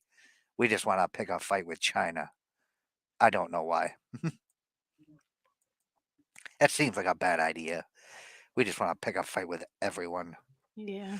Yeah, yeah, I know. I've seen you do the aiming and what was that game you was playing? Fallout. It's good that those bots don't shoot back. That's all I'm gonna say. Uh, Mike said China's worse off than us. yeah, they are. I mean, except for one thing that they have that's a terribly dangerous weapon, and that is a large surplus of disposable fighting age men. and they have a large surplus of just that. What are you going to do with all these extra men? That's how like great revolutions and great wars are started, by having excessive amount of men with nothing to do. It's Mm. funny because Phil Labonte, the singer of All That Remains, said that on an episode of Timcast, referencing the Chinese, like the results of the Chinese one-child policy, where they Mm. have like all these extra men now.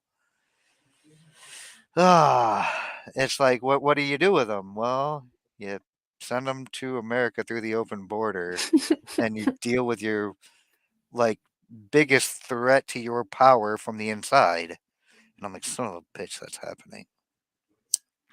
Shiloh, I said, I don't speak cheap battery monkey. Is that Chinese? Uh, Yeah. You don't like Uh, China? You don't support the China, or are you talking about Taiwan? Because that China. China is West Taiwan in my book. They are worse off than us. Their economy is worse. You know who is number one European economy in 2023? Singapore. Russia. Wait, what? Russia. Well, Oh, Singapore's in Asia. Like I knew most that. of Russia is in Asia, but apparently the Russians had the top economy in all of Europe in 2023, despite all of our excessive sanctions on them. And I knew that to be the case before Putin said it in his interview. But I just thought it was funny because nobody in our media streams talk about the fact that not only did the sanctions not hurt Russia, they helped a lot. Because they helped them reorganize off the dollar or off Well, we the still US? Well, yeah, not just that, they helped, them start rebuilding BRICS into an actual Yeah. viable Oh, contender cool. to the G7, but the Mhm. problem remains is Russia still makes a lot of the shit the world needs, especially Europe. So when they were sanctioned, all that really happened is Russia sold their goods to a country, let's say Turkey, for example, who is Mhm. not sanctioned, and we just bought this Turkish oil at a 20% markup because they had to get Oh, their share, but Russia still sold all of its fucking oil.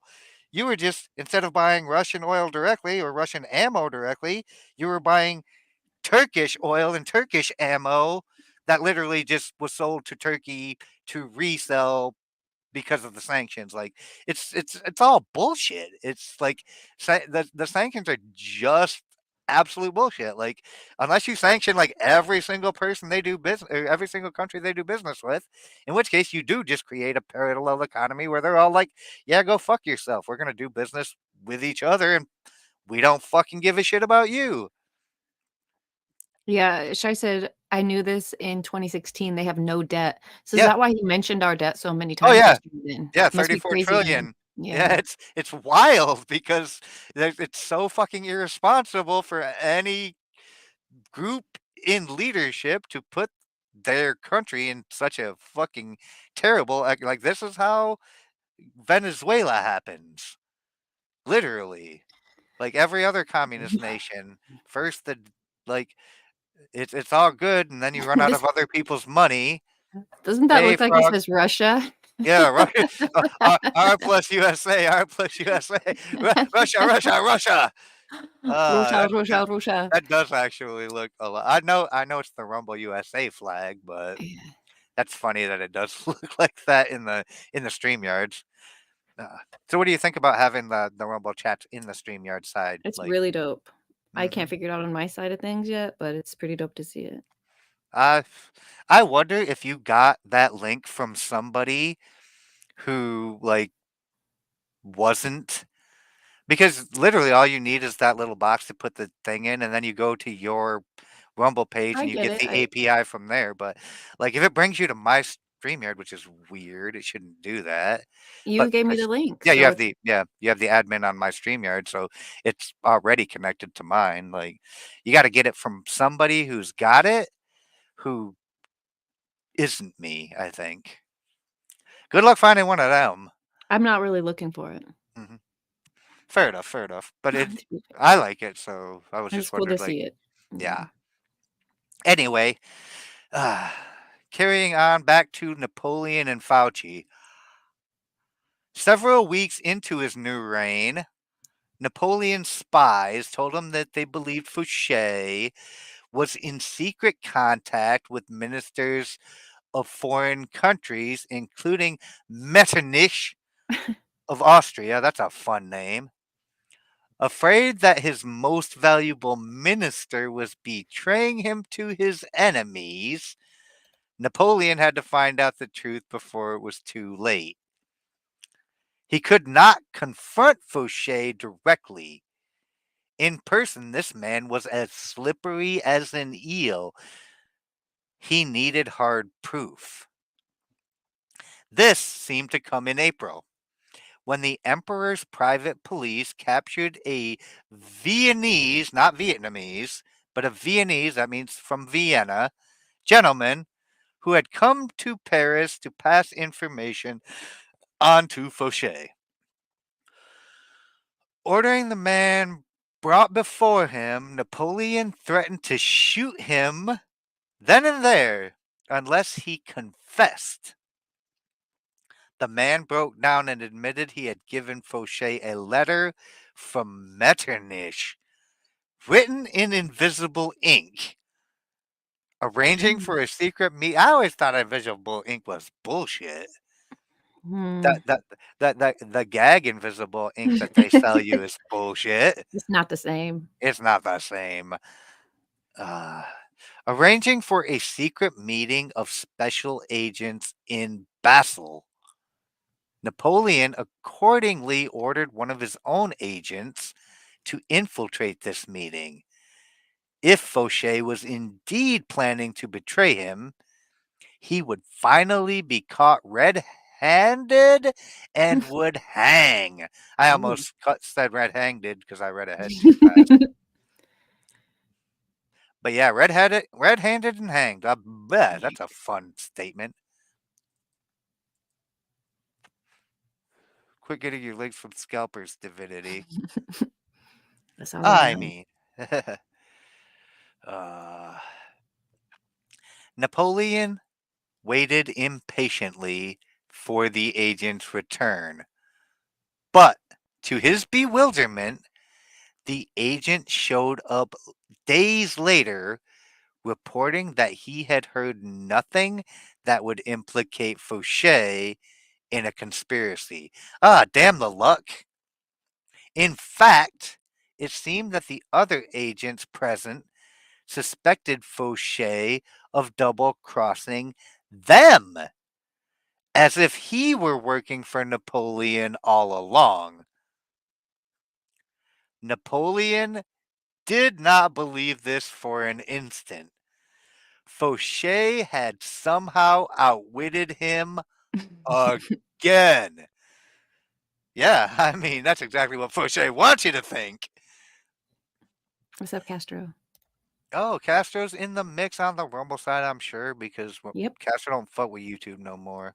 Shout out to the 14 chilling on the Rumble side. Hey. I love y'all. And to the, what is it? We got one on Twitter. We Hey. got one watching us on the X. Shout out to you. I love you, X viewer. And 12 sitting here on the YouTube side. You are all still cool too.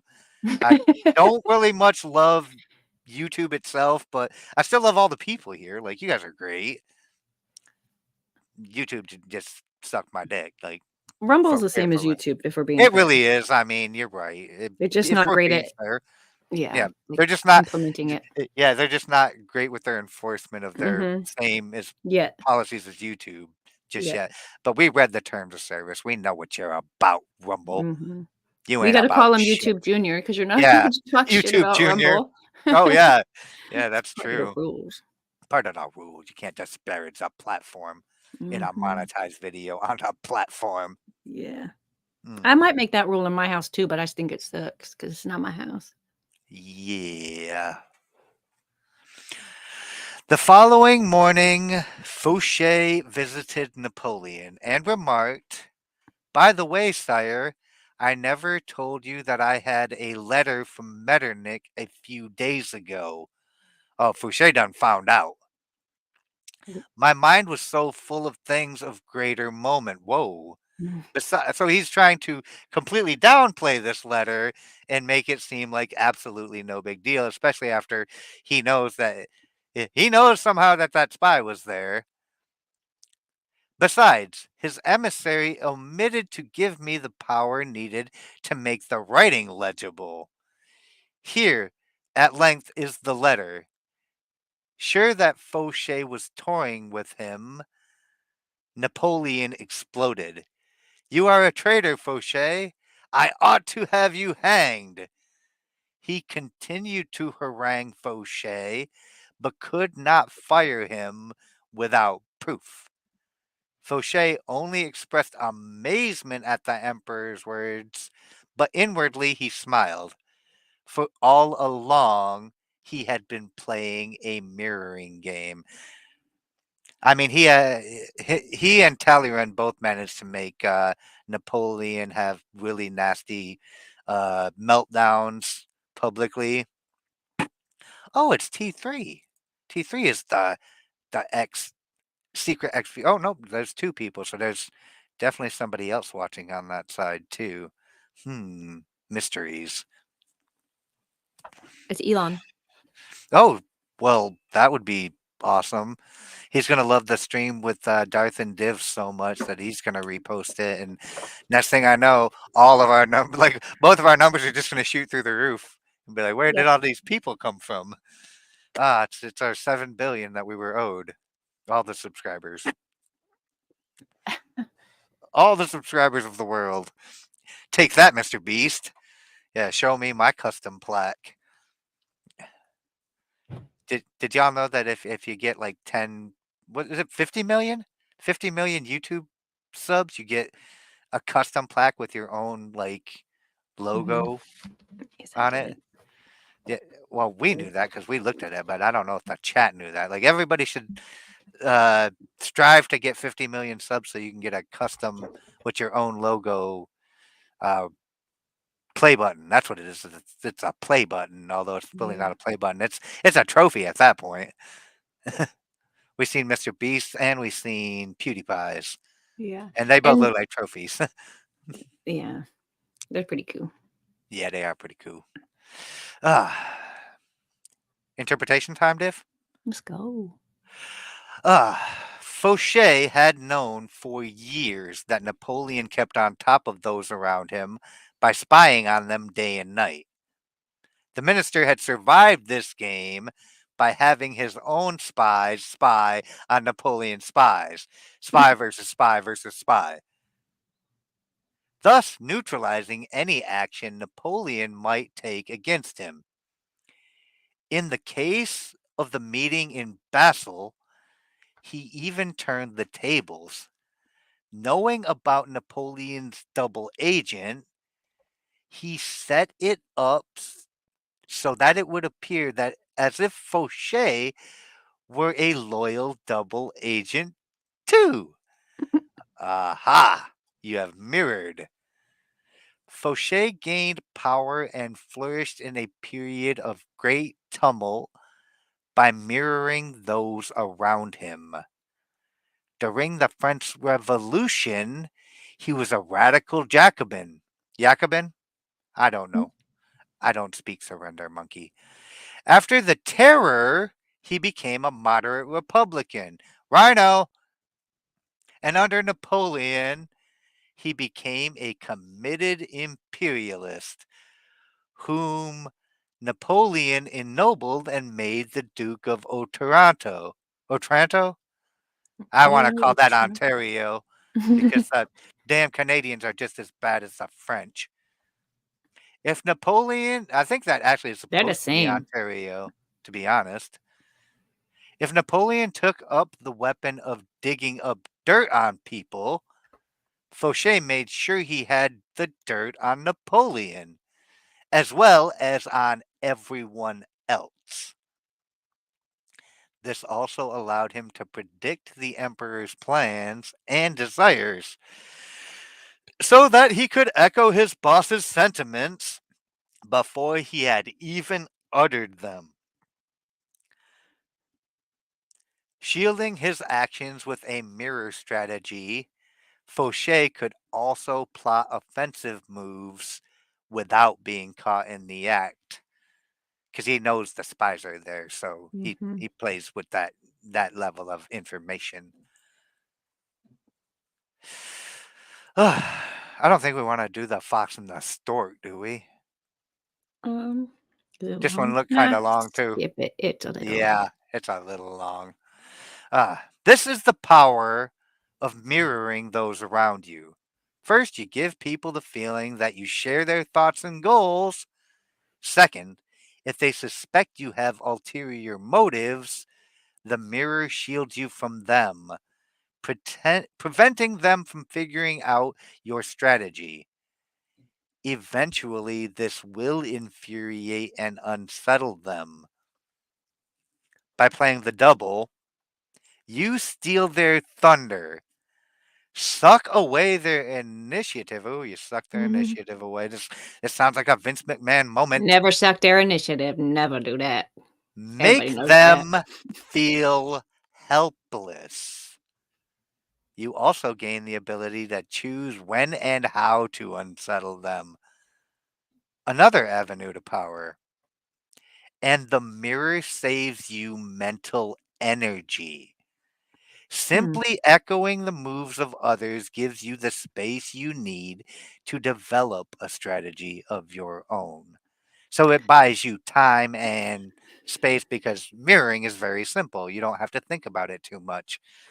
That frees up your thinking meat to learn how to adapt your mirroring techniques into Right. something that you can use to your advantage. Mhm. We got a second observance, and I think we got a lot of these.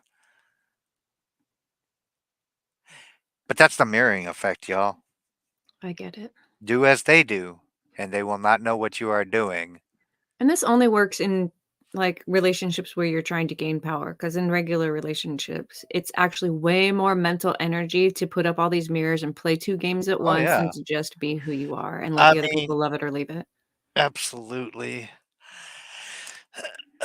Which is why people tend to trust people who can mirror very well because that Mhm. is like, we want that, we desire that Mhm. without it being a deception or a con. Like everybody longs to have somebody whose energy just dances with theirs. But we can't always get that because there are people who use that desire, that innate human want to deceive and manipulate with the mirrors and whatnot, and it sucks. It sucks when people are playing you and you figure it out. Mhm. It's almost one of those things where I understand the bliss of ignorance and not wanting to know that you're being played because it's very embarrassing and it hurts the psyche to know that it was all an act. Yeah. Which Indeed. is why the con men can use this mirror as well. Observance 2. Early on in his career, the ambitious statesman and general Alcibiades of Athens fashioned a formidable weapon that became the source of his power. In every encounter with others, he would sense their moods and tastes. So he's reading the room and then carefully tailor his words and actions to mirror their inmost desires. He would seduce them with the idea that their values were superior to everyone else's. This is called being a yes man.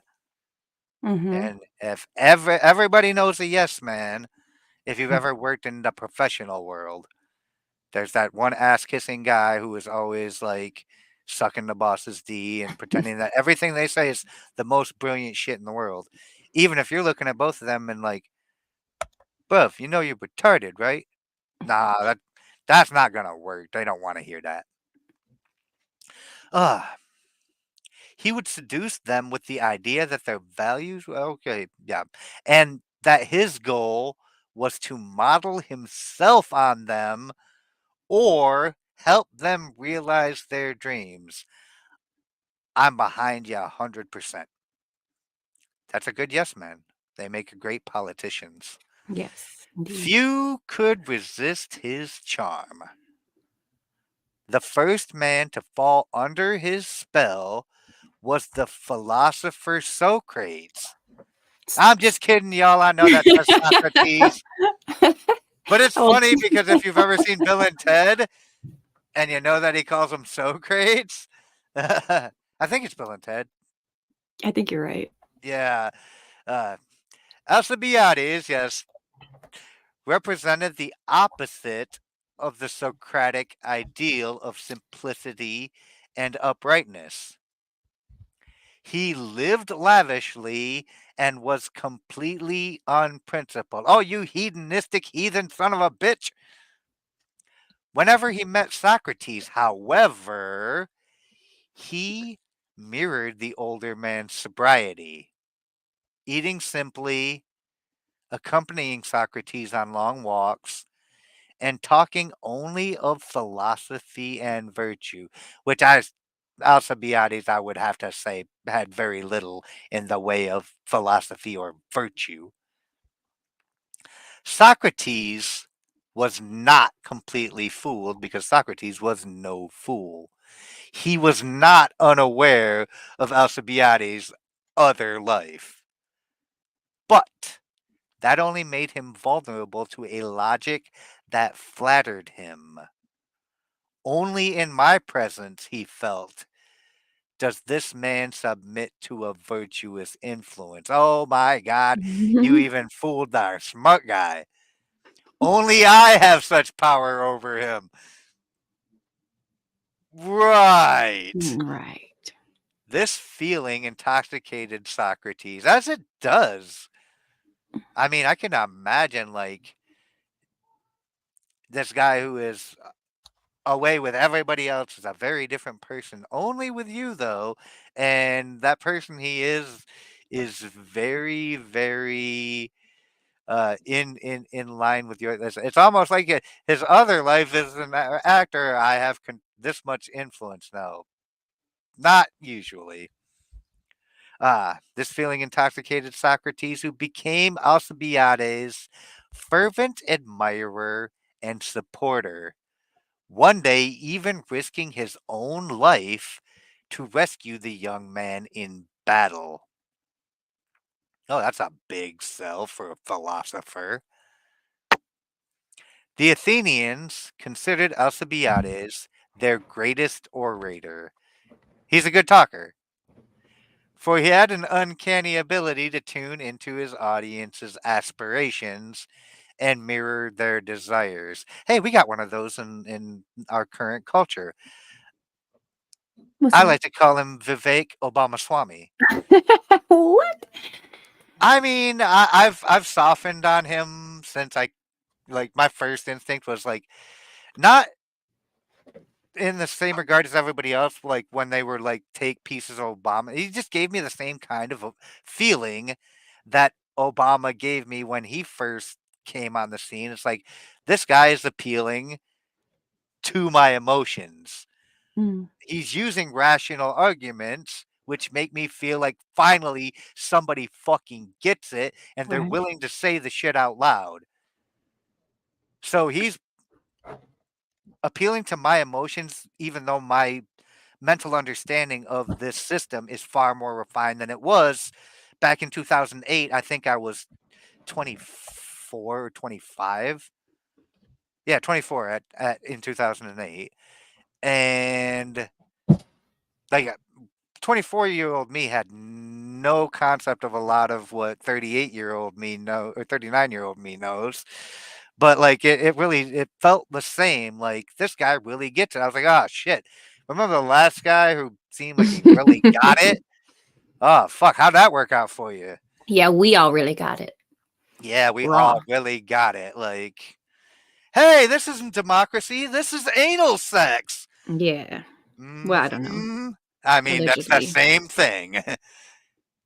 I'm not going to explain it. I've spoken at length about it, but it's the same thing. Ah, he made his greatest speeches in support of the invasion of Sicily. which he thought would bring great wealth to Athens and limitless glory to himself. Of course, that last part. The speeches gave expression to young Athenians' thirst to conquer lands for themselves rather than living off the victories of their ancestors. Because everybody wants something for their own damn glory. But he also tailored his words to reflect older men's nostalgia for the glory years when Athens led the Greeks against Persia and then went on to create an empire. All Athenians now dreamed of conquering Sicily. Alcibiades' plan was approved, and he was made the expedition commander. So he sold them all this shit by speaking to. I mean, Castro not wrong. He says Darth is Oh, an we both clicked the same time. Sorry. orator. I mean, I do a lot of words, but you don't even know the depth of what this mouth do. Whoa, that sounded like Mm. harassment, Jacob. I'm so sorry he did that to you. I mean, you could talk to my lawyer, my legal You got a department pretty about that. mouth. I mean, I mean. Mm. Well, I'm not going to read this punch yet either okay. because it's got a period right in the middle of the title. And when this happens, I get about halfway through these before I realize that it degenerates into something completely unintelligible. When Good. Alcibiades was leading the invasion of Sicily, however, certain Athenians fabricated charges against him of profaning sacred statues. He knew his enemies would have him executed if he returned home, so at the last minute, he deserted the Athenian fleet and defected to Athens' bitter enemy, Sparta. Water. That's like literally defecting from the University of Michigan to Michigan State, which also call themselves the Spartans, and they just as gay. No, I'm just Wait, kidding. There's a lot of gay going on in Athens and Sparta at the time. Like, it's very, very well documented history of homosexuality in both of these city states. Anyway, the Spartans welcomed this great man to their side, but they knew his reputation and were wary of them. Wary of him. Bleh. Words, hard, expert. Dear. Mm. Alcibiades loved luxury. The Spartans were a warrior people who worshipped austerity. If anybody doesn't know what austerity is, it's a big word that I hear getting used. It's basically like you will get minimalism and you will like it. You will own nothing and be happy.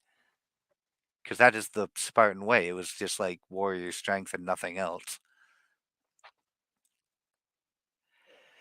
And they were afraid he would corrupt their youth. He's a bad example.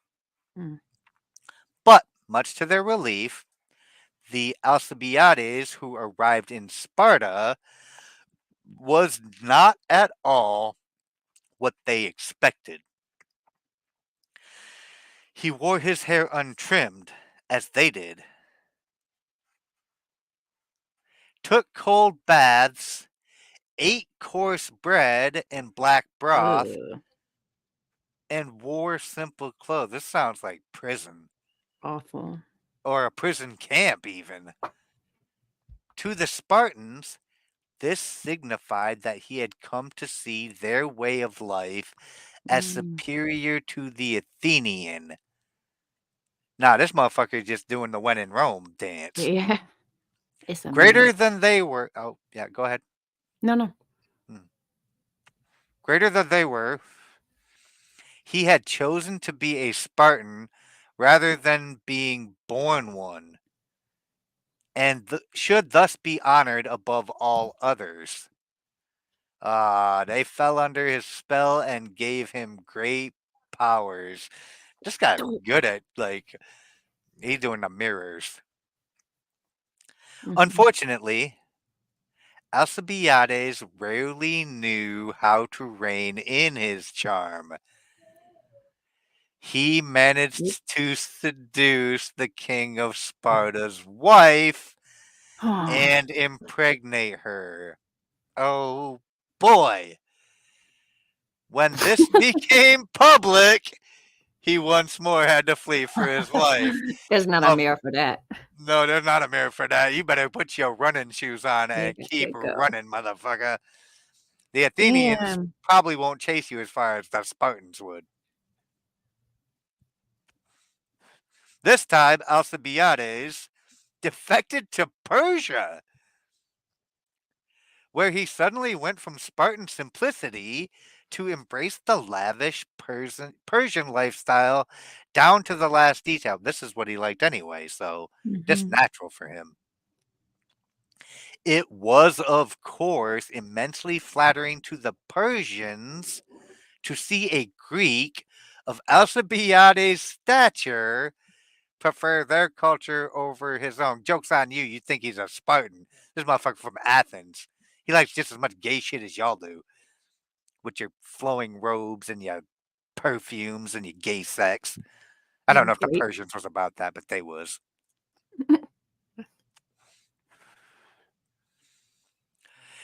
And they showered him with honors, land, and power. This motherfucker just everywhere he goes. Charming son of a bitch. He really is. Once seduced by the mirror, they fail to notice that behind this shield, Alcibiades was playing a double game, secretly helping the Athenians in their war with Sparta and thus re-ingratiating Mhm. himself with the city to which he desperately wanted to return, and which he was welcomed back with open arms Oh my god. in 408 BC. I mean, I could just get the interpretation and say people is really stupid, Mhm. but we're not gonna do that. We're gonna read the interpretation because that's how this show works. What's Okay. chat saying? Is chat saying anything? No, they're listening. That toga parties, yeah. Like he's all about that, like not Spartan lifestyle. Uh, Early in his political career, Alcibiades made a discovery that changed his whole approach to power. He had a colorful and forceful personality. But when he argued his ideas strongly with other people, he would win over a few while at the same time alienating many more. Gee, where do I know this story? This is familiar. That's very familiar. Where do I know this story? It's almost like I may have said earlier that, oh, this is me. I do this. I do this shit. Do you do this shit, dude? Yeah, Have you ever that's done different. this? It's unfortunate, isn't it? Mhm. If they could just rationally see what you're talking about, they would be right there on your side. The problem is, like, even if you're rationally correct, sometimes, like, the things you think are important and the things you value and the things that, like, your opinions on stuff, not always shared by everyone else because they don't value things or see things the way you do. Turns out. Even if you are intellectually correct, they'll still hate you for it. Yep. Like repealing the 19th Amendment and how much shit I get about bringing that up. I came up with a compromise. If anyone wants to hear my compromise for not repealing the 19th Amendment, I I have an idea. So we'll talk about that later. Okay. The secret to gaining ascendancy over large numbers, he came to believe, was not to impose his colors, but to absorb the colors of those around him. This literally was talked about in the very last law, work on the hearts and minds of others. That's Law 43. If y'all haven't seen it, go check it out. It gets way into depth into this concept. It's not a tough concept, it's very straightforward. Like a chameleon, Once people fell for the trick, the deceptions he went on to practice would be invisible to them. He just went and charmed people and like jumped right into their culture everywhere he was ran off to. Like the Jews, only more assimilating.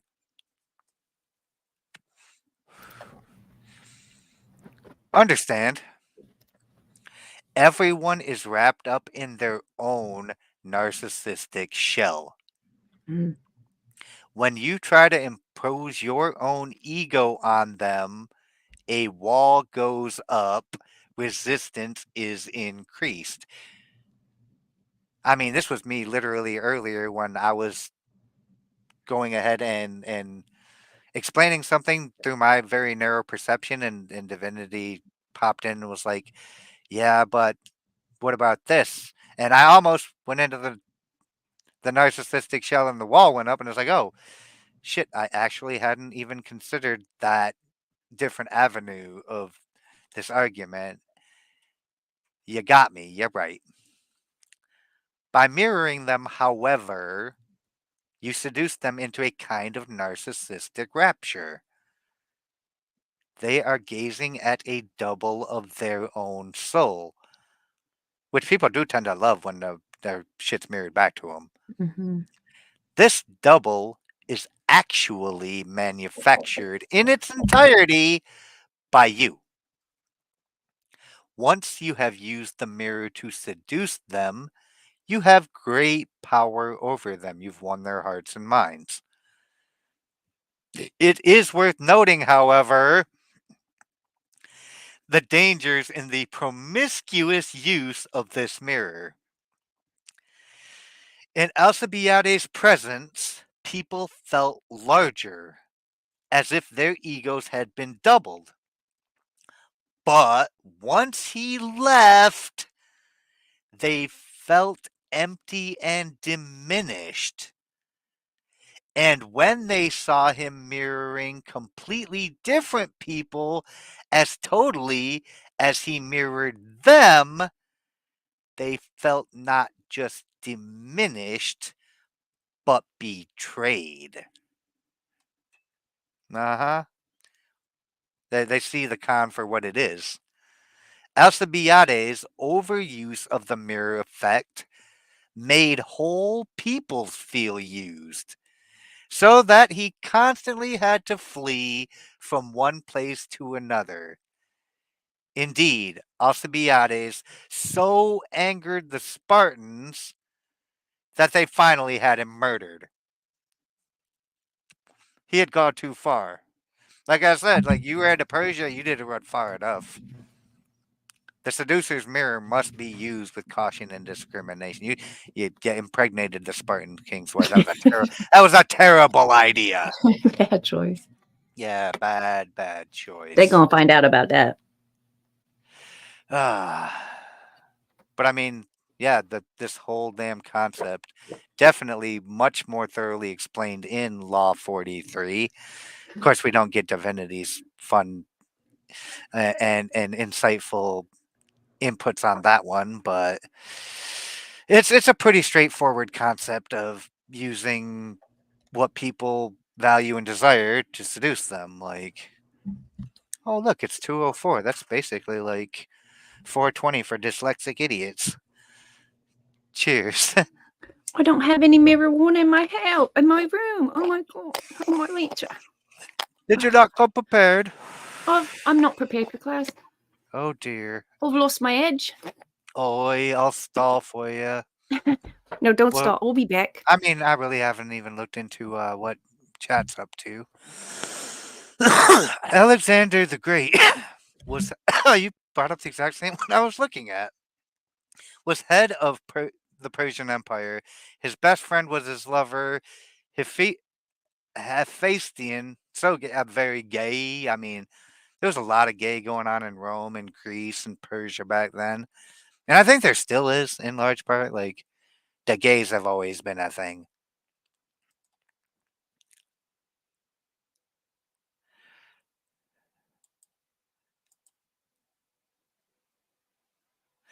Hey, I love Randy's approach. He says, I'm not doing that.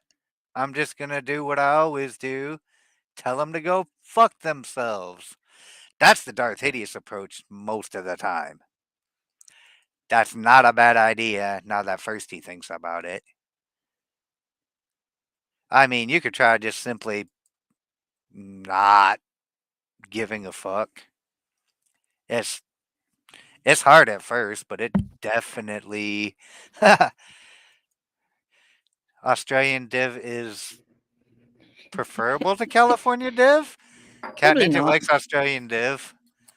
I was just telling Hideous this morning that once I got an Australian friend, Madcore, a couple years ago, I stopped being able to do my English accent. I There yeah. is no British, there is only Australian div. Moved to another place that doesn't exist. Cheers. Cheers. That goes for you too, chat. Is a smoke 'em if you got a moment. Ah, that sounds so beautiful. I love bong rips in the morning and early afternoon. I thought that said ninja poop.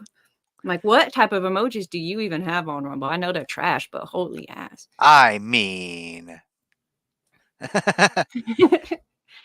I know a hater when I see one. Oh, you could hear it anyway. I mean, a little bit. Uh, observance 3 then? Let's go. In 1652, the recently widowed Baroness Mancini moved her family from Rome to Paris. Ah, God, why does everybody move to France? Where she could count on the influence and protection of her brother, Cardinal Mazarin. Okay, that's why. The French Prime Minister. Of the Baroness's 5 daughters, 4 dazzled the court with their beauty and high spirits. These infamously charming nieces of Cardinal Mazarin became known as the Mazarinettes. Oh, very original. Mm. And soon found themselves invited to all the most important court functions. Okay, we gotta talk about the ugly duckling then. One daughter, Marie Mancini, did not share this good fortune, for she lacked the beauty and grace of her sisters, who, along with their mother and even Cardinal Mazarin, eventually came to dislike her. Bitches! The lot of ya. For they felt she spoiled the family image. Talk about getting black Ooh, sheeped. damn. That's just because you're kind of ugly and you're not really very graceful. That's some. I mean, even I don't approve of this. They tried to persuade her to enter a convent where she would be less of an embarrassment. Oh, these guys are assholes. But she refused. You know what? Good for you. Fuck it. Yeah. Instead, she applied herself to her studies, learning Latin and Greek, perfecting her French, and practicing her musical skills. She becoming strong and empowered woman. On the rare occasions when the family would let her attend court functions, she trained herself to be an artful listener, sizing people up for their weaknesses and hidden desires. And when she finally met the future king, Louis the 14th, oh, that's the Sun King, in 1657, Louis was 17 years old, Marie 18, so she an older woman. She decided that to spite her family and uncle, she would find a way to make this young man fall in love with her. Hmm. This was a seemingly impossible task for such a plain-looking girl. But Marie studied the future king closely. She noticed that her sister's frivolity did not please him, and she sensed that he loathed the scheming and petty politicking that went on all around him. She saw that he had a romantic nature. He read adventure novels, insisted on marching at the head of his armies, and had high ideals and a passion for glory. That politics is not for you, then, buddy. Just saying. The court did not feed these fantasies of his.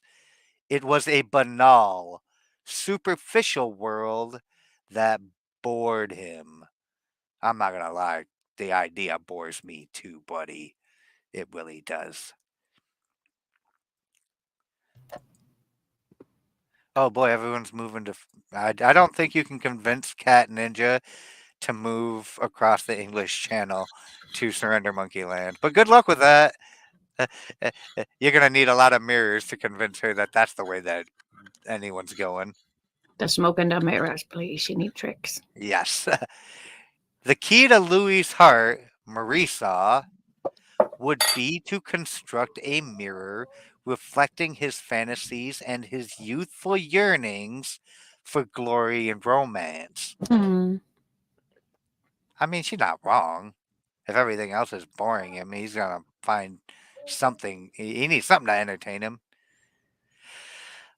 To begin with, she immersed herself in the romantic novels, poems, and plays that she knew the young king read voraciously.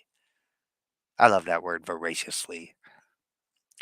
When Louis began to engage her in conversation, to his delight, she would talk of things that stirred his soul. Not this fashion or that piece of gossip. Woman talk, y'all. I mean, I'm gonna throw the parentheses around this little section right here. That's woman talk. No, no, it's not. This is what men do.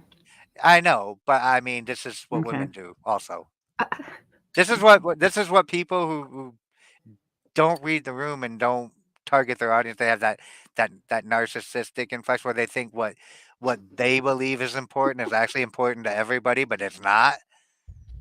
That everybody do it. Okay, men do mhm, it too, women do it too, but I mean, he's trying to engage with women here, not with other men, clearly. And these women, like they got that little bit of the narcissus mirror.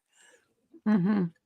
Ah, but rather courtly love, the deeds of great knights, the nobility of past kings and heroes. She fed his thirst for glory by creating an image of an august, superior king whom he could aspire to become. Oh, August Yeah, is a August. verb? Yeah, I mean, Augustus Caesar, kind of a bit of a legend, became a verb. I didn't know that. Yeah, That's kind of cool. but I'm pretty sure when you use it as a verb, it's pronounced August. I believe you. I've But it's heard it August. before.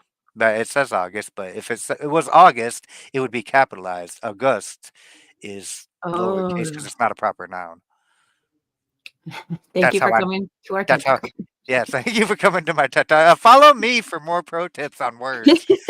Uh, He can't and good barely luck. read. And good luck with that. uh, she stirred his imagination as the future Sun King spent more and more time in Marie's presence. It eventually became clear that he had fallen in love with the least Hmm. likely young woman of the court. Aw, look at him Aw, valuing, tricked into like, love, my favorite way.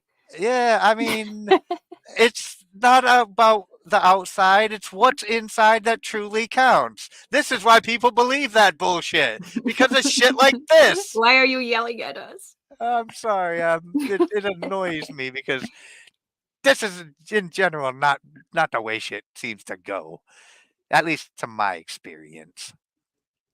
To the Hmm. horror of her sister, is this the story of Cinderella? Like, is this what No, no, no, the Cinderella is ugly ones based were the on? sisters. The Oh yeah, that's the right. one about That's right. You're right. Well, they invert But shit she in was this I game. guess Cinderella was ugly in the sense that she was poor, so kind of if you Yeah, switch some of the things around. yeah. To the horror of her sisters and mother, he showered Marie Mancini with attention. He Aw, brought her along on his military campaigns. nope. Oh, he's showing her off to his boys. That's what that is. Like, I bring you around Oh. my friends. Who are your friends? All my soldiers. Oh, where are we going? Oh, we're going to war. Oh, shit. Okay. And made a great show of stationing her where she could watch as he marched into battle.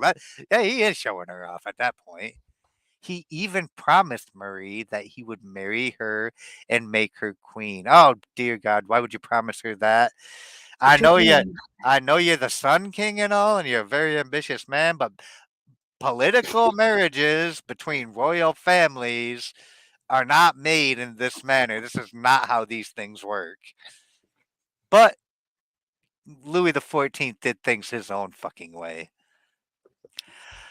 Mazarin, however, would never allow the king to marry his niece, a woman who could bring France no diplomatic or royal alliances. Just like I said, that's not how this shit works. I'm sorry I interrupted the story. Louis had to marry a princess of Spain or Austria. In 1658, Louis succumbed to the pressure and agreed to break off this first romantic involvement of his life. He Aw. did so with much regret. And at the end of his life, he acknowledged that he never loved anyone as much as Marie Mancini. Oh, indeed. And I think, I don't know, like to the extent that I have a very cynical and jaded understanding and interpretation of how love actually works. I think everybody has somebody that they look back on. Maybe if you're super lucky, you don't have to look back on that person. You just get to look at them for all of the rest of your days, which would be Aw. ideal. But I think everybody's got that one person that's like, yeah, nobody else measures up to that one. Like, that's the stick by which you constantly find yourself measuring everybody who falls short in the future Yeah. because you've I been truly seduced in your heart. So let me ask you this. I had to go heat up my coffee for a second. I might have Mhm, missed something. mhm. Did Marie Mancini close her mouth and open her ears, and or did she go in with the in other words, was she just a great listener and became a great partner? Or did she go in with the intent of figure out what he likes, be that, and he'll like that? You see what I'm I asking here? think I think there's a bit of a balance to it, but because of her initial situation of not being like the pretty or Mhm. graceful, ladylike one, she was kind of forced to strengthen her own abilities in like she'd learned multiple languages, Right, music, right.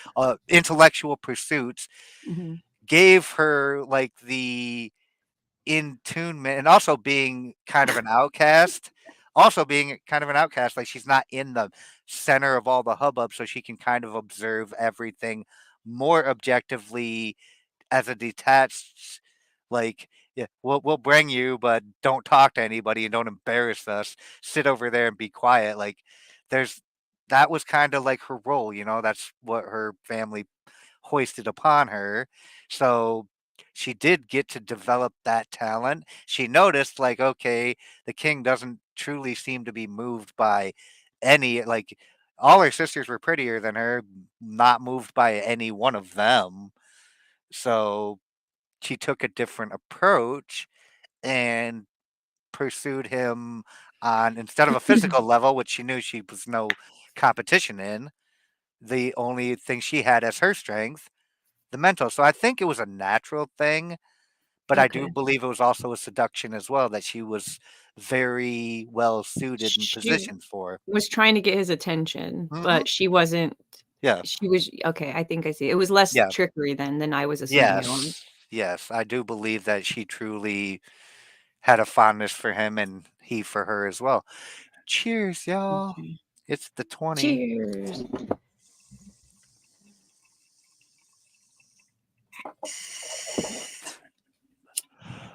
I'm not gonna lie.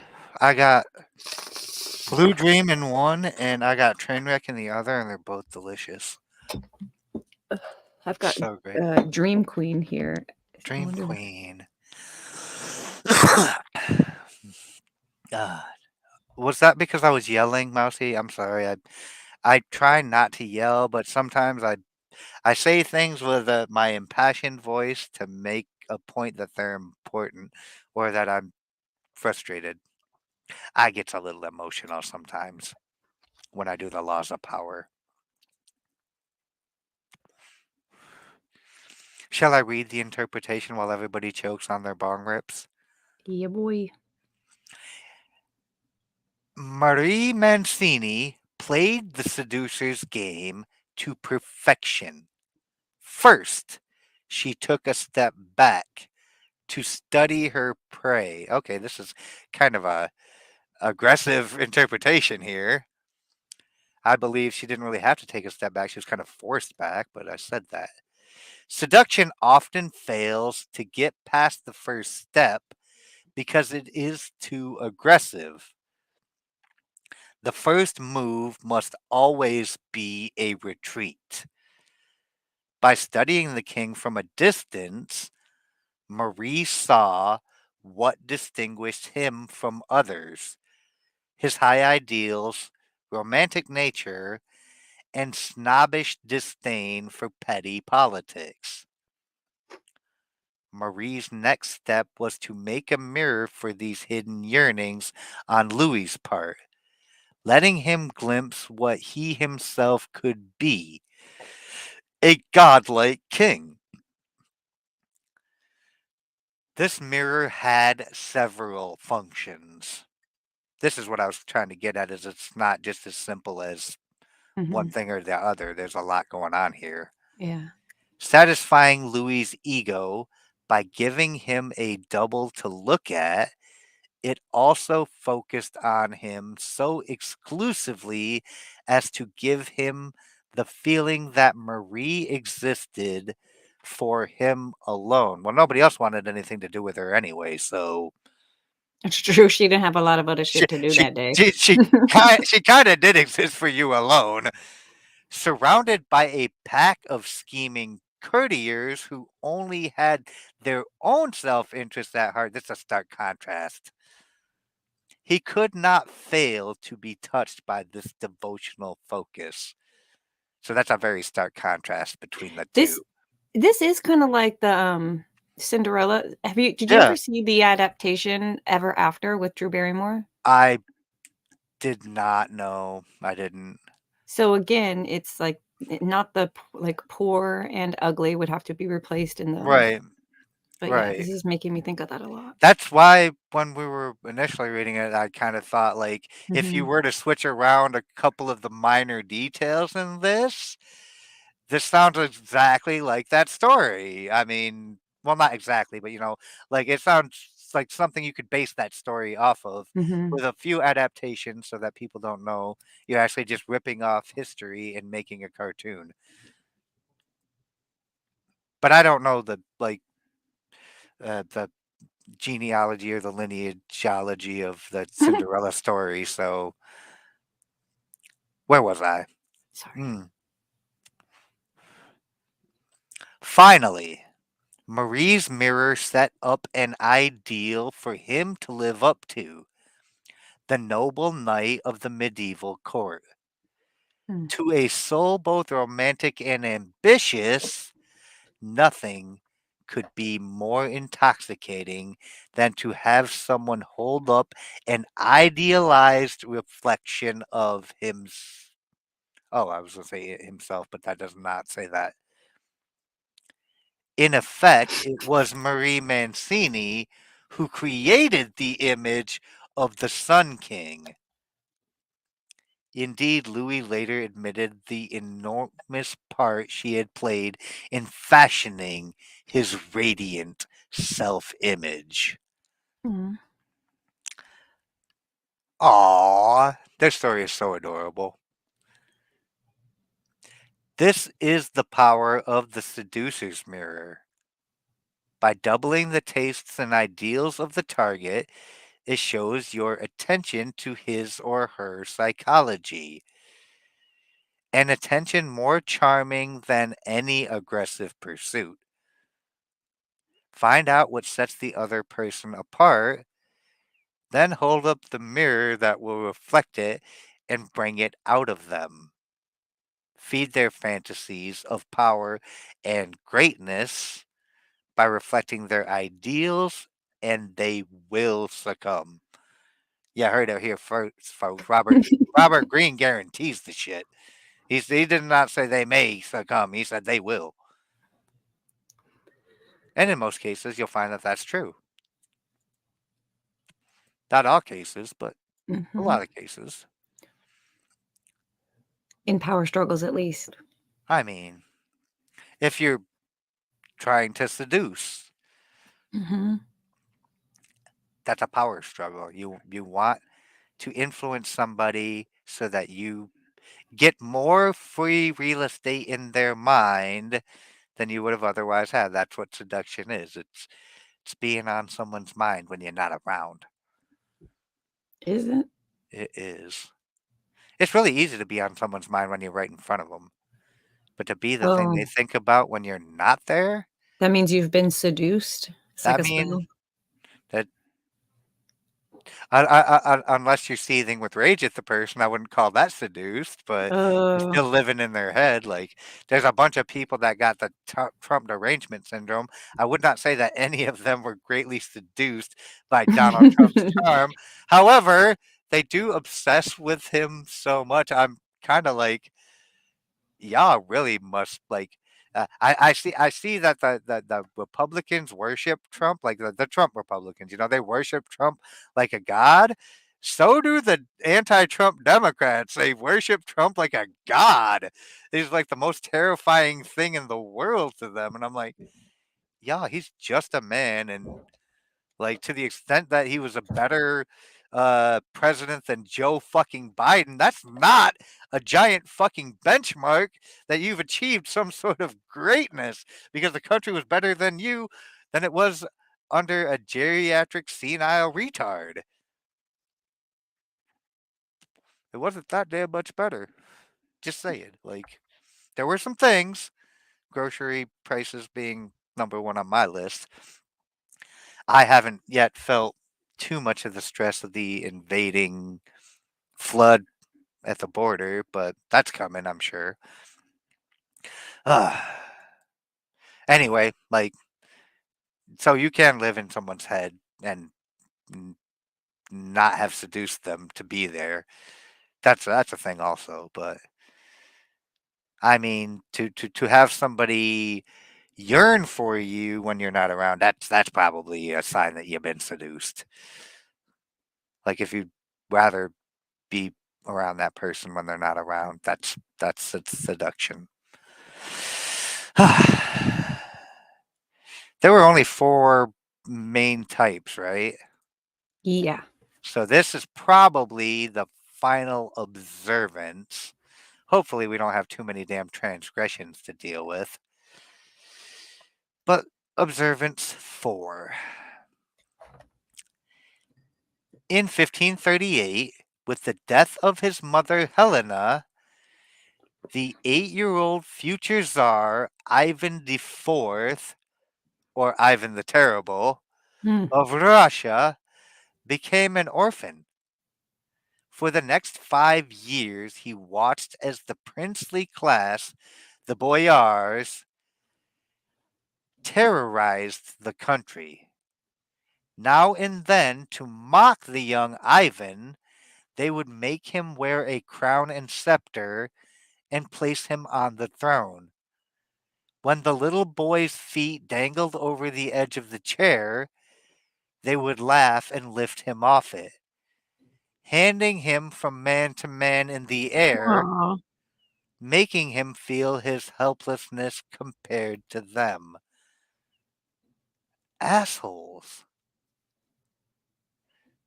When Ivan was 13, he boldly murdered the boyar leader and ascended to the throne. Take that, motherfuckers. Laugh now. Yeah, that's not so funny with your head laying over there, is it? I didn't fucking like they loved the guillotine during this period in history, so I believe like he had him beheaded. It might not have been the guillotine though; it might have just been the sword. This is the 1500s after all, and this is Russia, not France. For the next few decades, he struggled to subdue the boyars' power, but they continued to defy him. In 1575, his efforts to transform Russia and defeat its enemies had exhausted him. Meanwhile, his subjects were complaining bitterly about his endless wars, his secret police, the unvanquished and oppressive boyars. Jesus Christ, this is sounding very vaguely familiar as well. So it kind of seems like the oppressive regime we might be living under today. His own ministers began to question his moves. Finally, he had had enough. In 1564, I mean, we're moving backwards in time. This went from 1575 to 1564. That's not how that works. He had temporarily abandoned the throne, forcing his subjects to call him back to power. Uh, this was actually covered in a previous law as well, like how he played this. And it was a brilliant play. But I don't think it's relevant to this particular story, or part of the story anyway. Now he took the strategy a step further and abdicated. To take his place, Ivan elevated a general of his, Simeon, oh, fuck me, Bekulatovich, Nice. to the throne. But although Simeon had recently converted to Christianity, he was by birth a Tartar. Put him on fish sticks. And his enthronement was an insult to Ivan's subjects. I'm almost certain that he did that shit intentionally just to diss them. Since Russians looked down on the Tartars as inferiors and infidels. Yet Ivan ordered that all Russians, including the boyars, pledge obedience to their new ruler. You ordered them to do this while you were literally abdicating the throne to this guy, and they're supposed to listen to you. Okay, uh, I'll play along. I'll be a huckleberry, so to speak. And while Simeon moved into the Kremlin, Ivan lived in a humble house on Moscow's outskirts, from which he would sometimes visit the palace, bow before the throne, sit among the other boyars, and humbly petition Simeon for favors. Over time, it became clear that Simeon was a kind of king's double. He dressed like Ivan and acted like Ivan, but he had no real power, since no one would really obey him. Son of a See, bitch. like I said, like you ordered them to obey this guy who is an affront to everything they stand for, while simultaneously being like, fuck y'all, I'm out. Listen to this guy. Nah, fuck that. I knew that wasn't gonna work. Ah. The boyars at the court who were old enough to remember taunting Ivan when he was a boy by placing him on the throne saw the connection. They had made Ivan feel like a weak pretender. So now he mirrored them by placing a weak Oh, pretender of his own on the throne. politics is stupid, y'all. It really is, but this is a funny take your Yeah. actions and give you your own medicine type Yeah. of moment. For 2 long years, Ivan held the mirror of Simeon up to the Russian people. The mirror said, "Your whining and disobedience have made me a czar with no real power. So I will reflect back to you a czar with no real power. Hmm. You have treated me disrespectfully, so I will do the same to you," making Russia the laughing stock of the world. Oh my goodness. Good thing the world wasn't as big then as it is now. In 1577, in the name of the Russian people, the chastised boyars once again begged Ivan to return to the throne, which he did. He lived as Tsar until his death in 1584, and the Hmm. conspiracies, complaining, and second guessing disappeared along with Simeon. Amen. Yeah. I guess it is kind of a little relevant to explain that, like, because this was covered in a prior law. Basically, when he abdicated and they came to him, he was like, "All right, if I come back, you all give me complete dictatorial authority over every one of you. I don't want to hear you bitching no more ever again." And eventually they acquiesced to this demand, and that's when he returned as the and a lot of blood happened even after, like, between the 1577 and to the 1584, but like he terrorized and killed a lot of people who who made his life miserable when he was a young lad. Hmm. That is why he got the name Ivan the Terrible. Is like he did a lot of very unpleasant things, especially when he got complete power over them. So that's a whole nother historical tale for another time. But this was a good play. Like, okay, y'all, this is what y'all think of me, so this is what I think of all of you. And that's like the way to use the mirror right there. Like, I'm a czar with no power, Mhm. so I'm installing a puppet and I'm fucking off. Well, I Right? totally agree with that one. You're like, Hmm. "You're lazy, you're Hmm. useless, and you're, um, whatever, sure." He's like, "Oh, I am? Well, Yeah. here. If that's what you Yeah. see, then I want to your vision to match what you think. Right. Because if I And we're were like, those things, ah, I would be useless." But yeah, I get it. I like that one right. a lot. It really is like a dose of your very own bullshit. Mhm. Eat some of that. Well, at the end of the day, if you think that maybe they're right, right? Maybe these people are Mhm. like, This guy is a lazy piece of shit," and you're like, "Oh, no, But no, no, no. Here's a lazy piece of shit. Let me yeah, experience that for a little while, and yeah. when I I was get gonna back, you say, yeah, stop calling me that because you don't know yeah. what a lazy piece of shit is." I All of get the y'all words are right. obstructive motherfuckers and Mhm. ain't trying to help me get any of this shit done. So, Oop, oh, that's the telephone, y'all. sorry. It's Divinity fine. got a call. Do you need to take this? Like, No, it's good.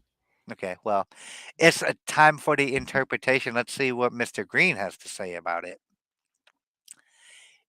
In 1564, okay, we're back to that year again. After threatening to abdicate, Ivan had been granted absolute powers, but these powers had slowly been chipped away as every sector of society, the boyars, the church, the government, vied for more control. So this was the first time. Foreign wars had exhausted the country, internal bickering had increased, and Ivan's attempts to respond had been met with scorn. Hmm. Russia had turned into a kind of boisterous classroom in which the pupils laughed openly at the teacher. Hmm. These damn kids got no respect. If he raised his voice or complained, he only met more resistance. He had to teach them a lesson, give them a taste of their own medicine.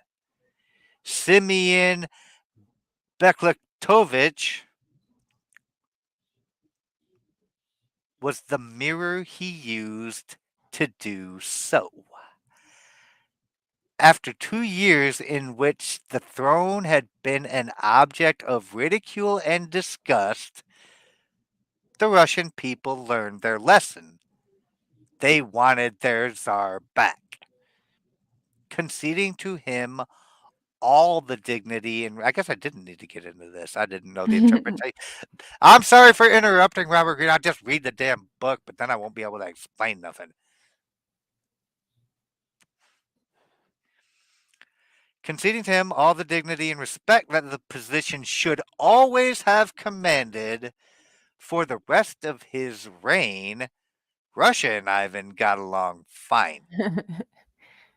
Other people, not so much, but under. Inappropriately said is in the house. Oh, Sister Said, what is up? Good to see you.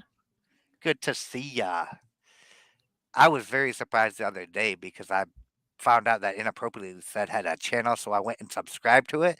And then not long after that, I look up and I got a notification on the Rumbos, and Inappropriately Said had followed my channel as well. And I was like, Oh my word. oh, that is the awesome. I like Sister Said. She's funny too. She very nice. And she's She very is nice. sweetheart. She is a sweetheart. Understand, people are locked in their own experiences. When you whine about some insensitivity on their part, they may seem to understand, but inwardly, they are untouched and even more resistant. The goal of power is always to lower people's resistance to you. For this, you need tricks. And one trick is to teach them a lesson. Mm. Instead of haranguing people verbally, then create a kind of mirror of their behavior. In doing so, you leave them two choices.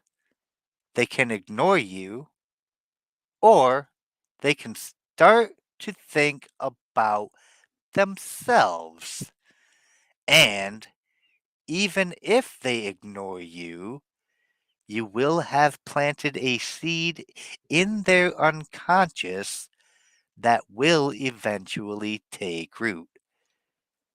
When you mirror their behavior incidentally, do not be afraid to add a touch of caricature and exaggeration. Do a little hyperbole, if you will. As Ivan did by enthroning a Tartar, it is the little spice in the soup that will open their eyes and make them see the ridiculousness in their own actions. I really hate when this mirror is used on me, y'all. Like, just for the record. Hey, Mousie's back too. Awesome. Shout out to the Rumble Gang. Gang, gang. 49 Laws of Power be better. And what's up, Sigmund? Was a fraud? Ah, I think it's 50 laws now, if I'm not mistaken. Like, somebody told me that there were two additional laws that Robert Greene and Curtis Jackson actually collaborated on, adding to the end of the book. I don't have the updated 50 law edition of this, but I did hear that somewhere. I can't confirm that it's a thing. Okay, 28 million watching and 14 million likes. That's it? Come on, guys. I know y'all more powerful than that. The like button is right there. Just poke it. Oh, we got a fifth observance. Ooh. We only had 4 things to observe. What are we observing now? Dr. Milton H. Erikson, a pioneer in strategic psychotherapy, would often educate his patients powerfully but indirectly by creating a kind of mirror effect. Constructing an analogy to make patients see the truth on their own, he would bypass their resistance to change. When Dr. Erickson treated married couples complaining of sexual problems, oh my goodness, we're going to get into the sex. For I instance, disavow. he found that psychotherapy's tradition of direct confrontation and problem airing only heightened the spouse's resistance and sharpened their differences. Oh, imagine that. Like, talk about it. That's going to work. Instead, he would draw a husband and wife out on other topics, often banal ones, trying to find an analogy for the sexual conflict. The sexual conflict is he doesn't get her off and she got fat. I'm pretty sure that's what the problem is. I mean, In one couple's first session, the pair were discussing their eating habits, especially at dinner. The wife preferred the leisurely approach, a drink before the meal, some appetizers, and then a small main course, all at a slow, civilized pace. This frustrated the husband. He wanted to get dinner over quickly and dig right into the main course. The bigger, the better. That's my kind of guy right there. Give me the big old steak and potatoes and miss me with all that other bullshit. I got other stuff to do. I'm going to enjoy my eating and then I'm going to get on with my life. As the conversation continued, the couple began to catch glimpses of an analogy to their problems in bed. Oh my goodness, I was catching it as well. The problem is she didn't get fat enough. The moment they made this connection, however, Dr. Erickson would change the subject, carefully avoiding a discussion of the real problem because he knows where that goes.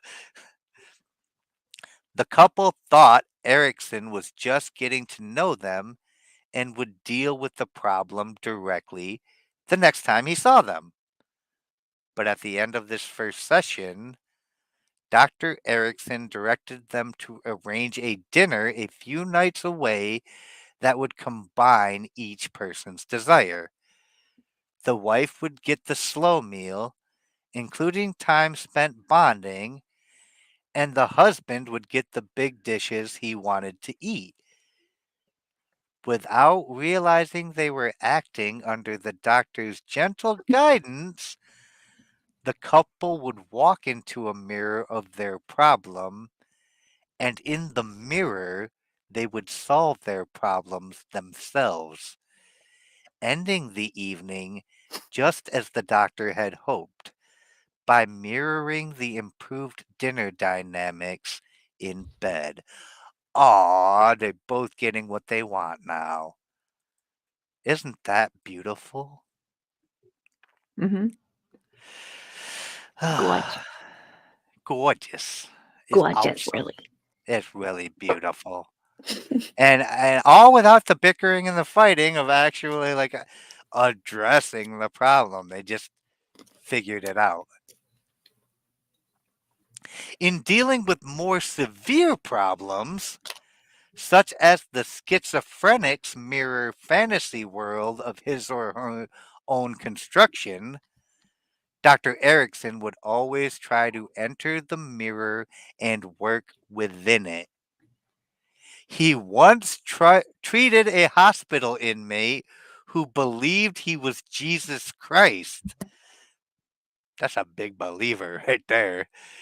Draping sheets around his body, talking in vague parables, and bombarding staff and patients with endless Christian proselytizing. If I ever become a schizophrenic, I want to I want to embrace this guy's schizophrenia. I don't want to be a glass of orange juice.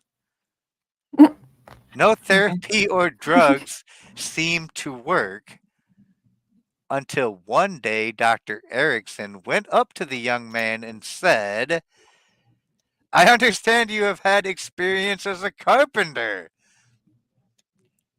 Being Christ, the patient had to say that he had had such experience, and Erickson immediately put him to work building bookcases and other useful items, allowing him to wear his Jesus garb.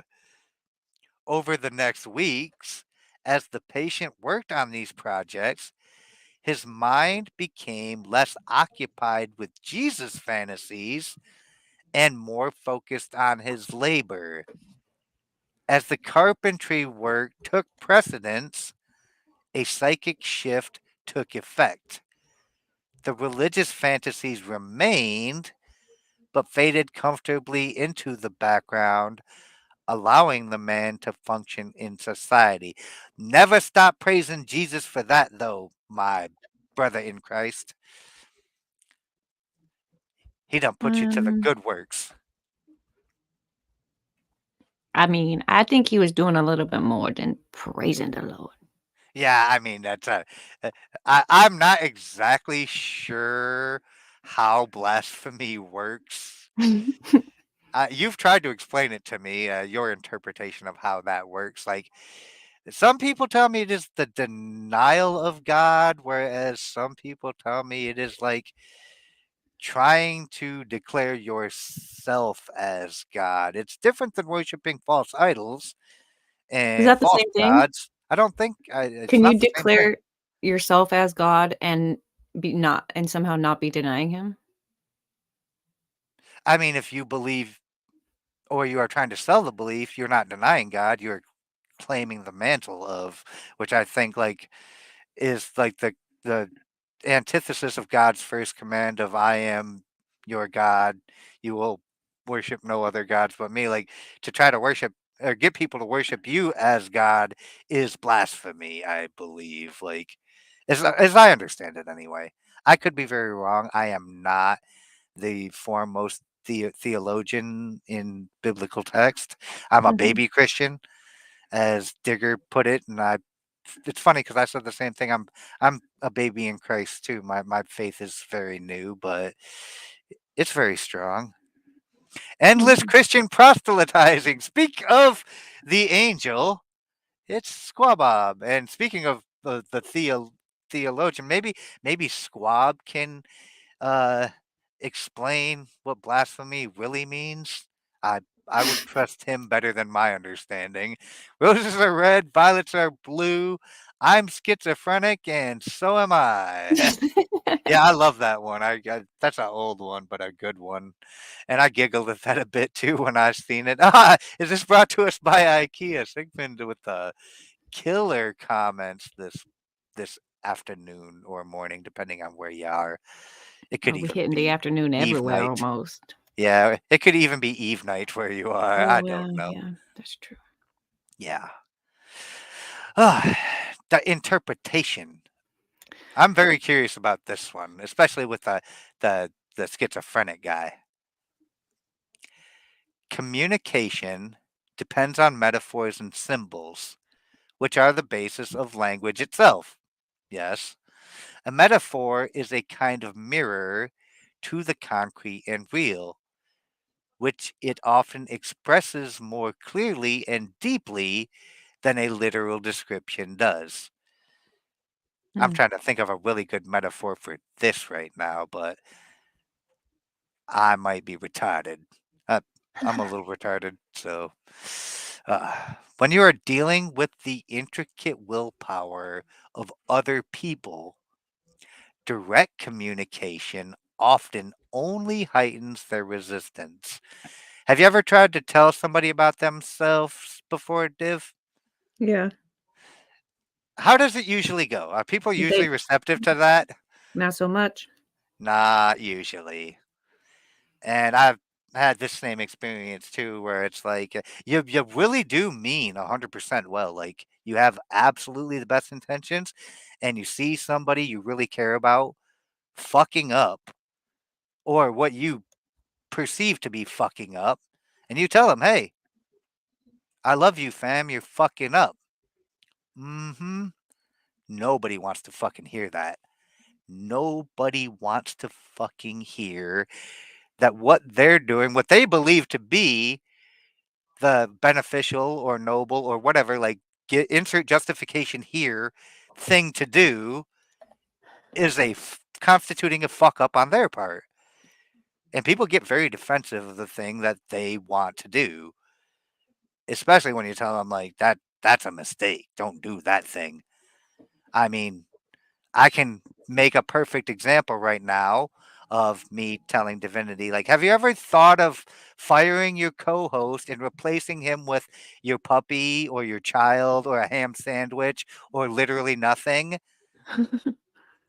And then she gives me the whole, well, yeah, but if I didn't have his reliable, retarded self around, then like I would get the show anxiety and I wouldn't want to do it and blah this and that. Like she doesn't want to hear it when I say Fire Nova. And I get that. Like I understand why she finds value in having Nova there. Because doing shows by yourself is the fucking suck sometimes. And he doesn't agree with me. He's And he literally does not. Yeah. it's not an echo chamber. Yes. We find ways to say things the same thing differently, or we'll see different things in the same, exact thing. So it's nice just to not fight with somebody necessarily. Like sometimes I want to punch him. I'm not gonna lie. I think I'm probably he not gonna feels the lie. same way. I, But I I'm we're fairly certain friends everybody when it I've ever ends. talked to has wanted to punch Nova at one point or another. I don't think I've ever met anyone who said, He, "No, Nova, he's great," yeah, all the time. yeah. His way Some of people think coming. he's funny though. Like at least there's that. I do. I have met people who Amusing. actually think he's amusing, and I'm Yeah. like, really? Uh, you and I have He's different sense of humor. That's fine. I'm not going to speak for their taste. Uh, Mousy says I would never replace my co-host with a sandwich because I would eat it. No, Mousy, you will never replace your co-host with a sandwich because you would have to replace your co-host with a fillet of fish. Oh That's an no. inside. That's an inside joke. If you know, you know. Or a plate of escargot, maybe. You It's because she does the fish tank streams with the fishies and the snails. she gonna eat her Xander. co-host, Hey, y'all. Xander. What's up, my dude? Yo, yo, Hey, yo. Uh, welcome to Law 44. We you missed getting it. through it. Yeah, I mean, we getting through it at some point. Uh, this happens most clearly when you complain about other people's behavior, particularly in sensitive areas such as their lovemaking. Ooh, You will affect. Oh, you got some thoughts here? Like no. I heard that. I heard that. You will affect a far more lasting change if, like Dr. Erickson, you construct an analogy. Oh, so that's the key to the fixing the lovemaking is you got to do butt stuff. No, an analogy, not an analogy. Come on, learn to read there, Mr. Hideous. A symbolic mirror of the situation and guide the other through it. Omni As sorry. well, no, go ahead. I was gonna say the Omni Coalition said, "I'm here too." Hi. That's Xander with another name. Oh, okay. So that's Xander's Hey. Rumbo. That's Xander's Rumbo identity, and like, sorry I doxed you, hard dox, but same person.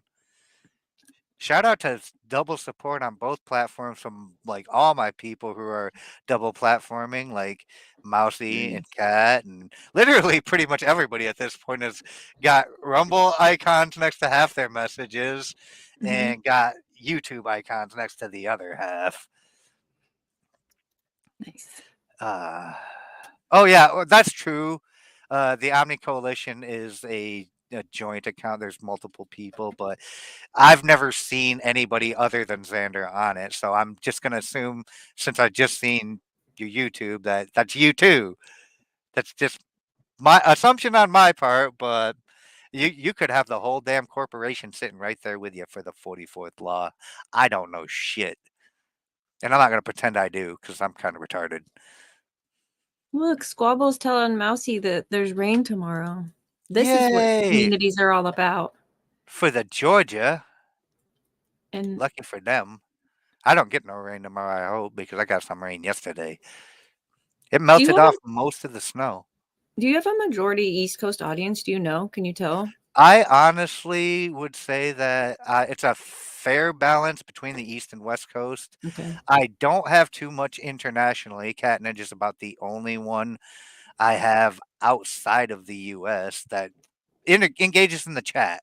I've actually been getting some different people who have been subbing lately on YouTube because Mhm. I'm finally allowed to grow on YouTube again, I guess, or I've Hey. hit the algorithm enough that people are starting to find my stuff because new people are coming around and they seem more of an international variety than the standard issue American, which is the bulk of my audience, like the overwhelming majority. So, hey, that's Hmm. cool. Like, Yeah. I Yeah. love talking to people from other cultures and other places that have different experiences and interpretations about, especially about shit like this.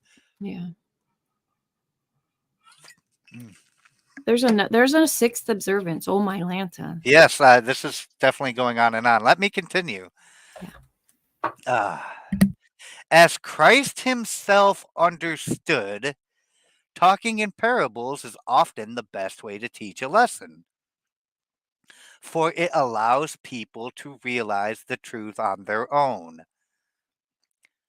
When dealing with people who are lost in the reflections of fantasy worlds, including a host of people who do not live in mental hospitals, never try to push them into reality by shattering their mirrors. Mm. Instead, enter their world and operate inside it, under their rules, gently guiding them out of the hall of mirrors they have entered. So you give them the tools to figure out the answer on their own without Yeah. rubbing their nose in it. And if you've done your job, they will, and they'll find their way out. If they Plant the want to. seed. Yeah. If they want to, yeah. Yeah. Observance 6. This now I know why this was so long on the damn. Oh, there's a phone again. The great 16th century Japanese tea master Takeno Showo once passed by a house and noticed a young man watering flowers near his front gate. Two things caught Showo's attention. First, the graceful way the man performed his task, and second, the stunningly beautiful rose of Sharon blossoms that bloomed in the garden. He stopped and introduced himself to the man, whose name was Sen no Rikyu. Ooh, if you know, you know. Shuo wanted to stay, but he had a prior engagement and had to hurry off. Before he left, however, Rikyu invited him to take tea with him the following morning. Shuo happily accepted. When Shuo opened the garden gate the next day, he was horrified to see that not a single flower remained. More than anything else, he had come to see the rose of Sharon blossoms that he had not had the time to appreciate the day before. Now, disappointed, he started to leave. But at the gate, he stopped himself. He was just about to ghost this man. and decided to enter Senno Rikyu's tea room. That was rude. He was just like, fuck this, I'm out. Like, your bush isn't flowering anymore. What the fuck, bro? Yeah, that'd be rude if I just leave because of that. Japanese people are weird. Immediately inside, he stopped in his tracks and gazed in astonishment. Before him, a vase hung from the ceiling, and in the vase stood a single rose of Sharon blossom, the most beautiful in the garden. How do you know that? Did you? Are they all in there? No, there's just one. Somehow, Sen no Rikyu had read his guest's thoughts, and with this one eloquent gesture, had demonstrated that this day guest and host would be in perfect harmony. And he almost left. See that shit? Sen no Rikyu went on to become the most famous tea master of all. Like I said, if you know, you know. And his trademark was the uncanny ability to harmonize himself with his guests' thoughts and to think one step ahead, enchanting them by adapting to their taste. One day, Rikyu was invited to tea by Yamashina Hechiguan? Yeah, funny Japanese name. An admirer of the tea ceremony, but also a man with a vivid sense of humor. Mm. When Rikyu arrived at Hechiguan's home, he found the garden gate shut, so he opened it to look for the host. On the other side of the gate, he saw that someone had first dug a ditch, then carefully covered it over with canvas and earth. Realizing that Hechiguan had planned a practical joke, he obligingly walked right into the ditch, muddying his clothes in the process. Apparently horrified, Hechiguan came running out and hurried Rikyu to a bath that, for some inexplicable reason, stood already prepared.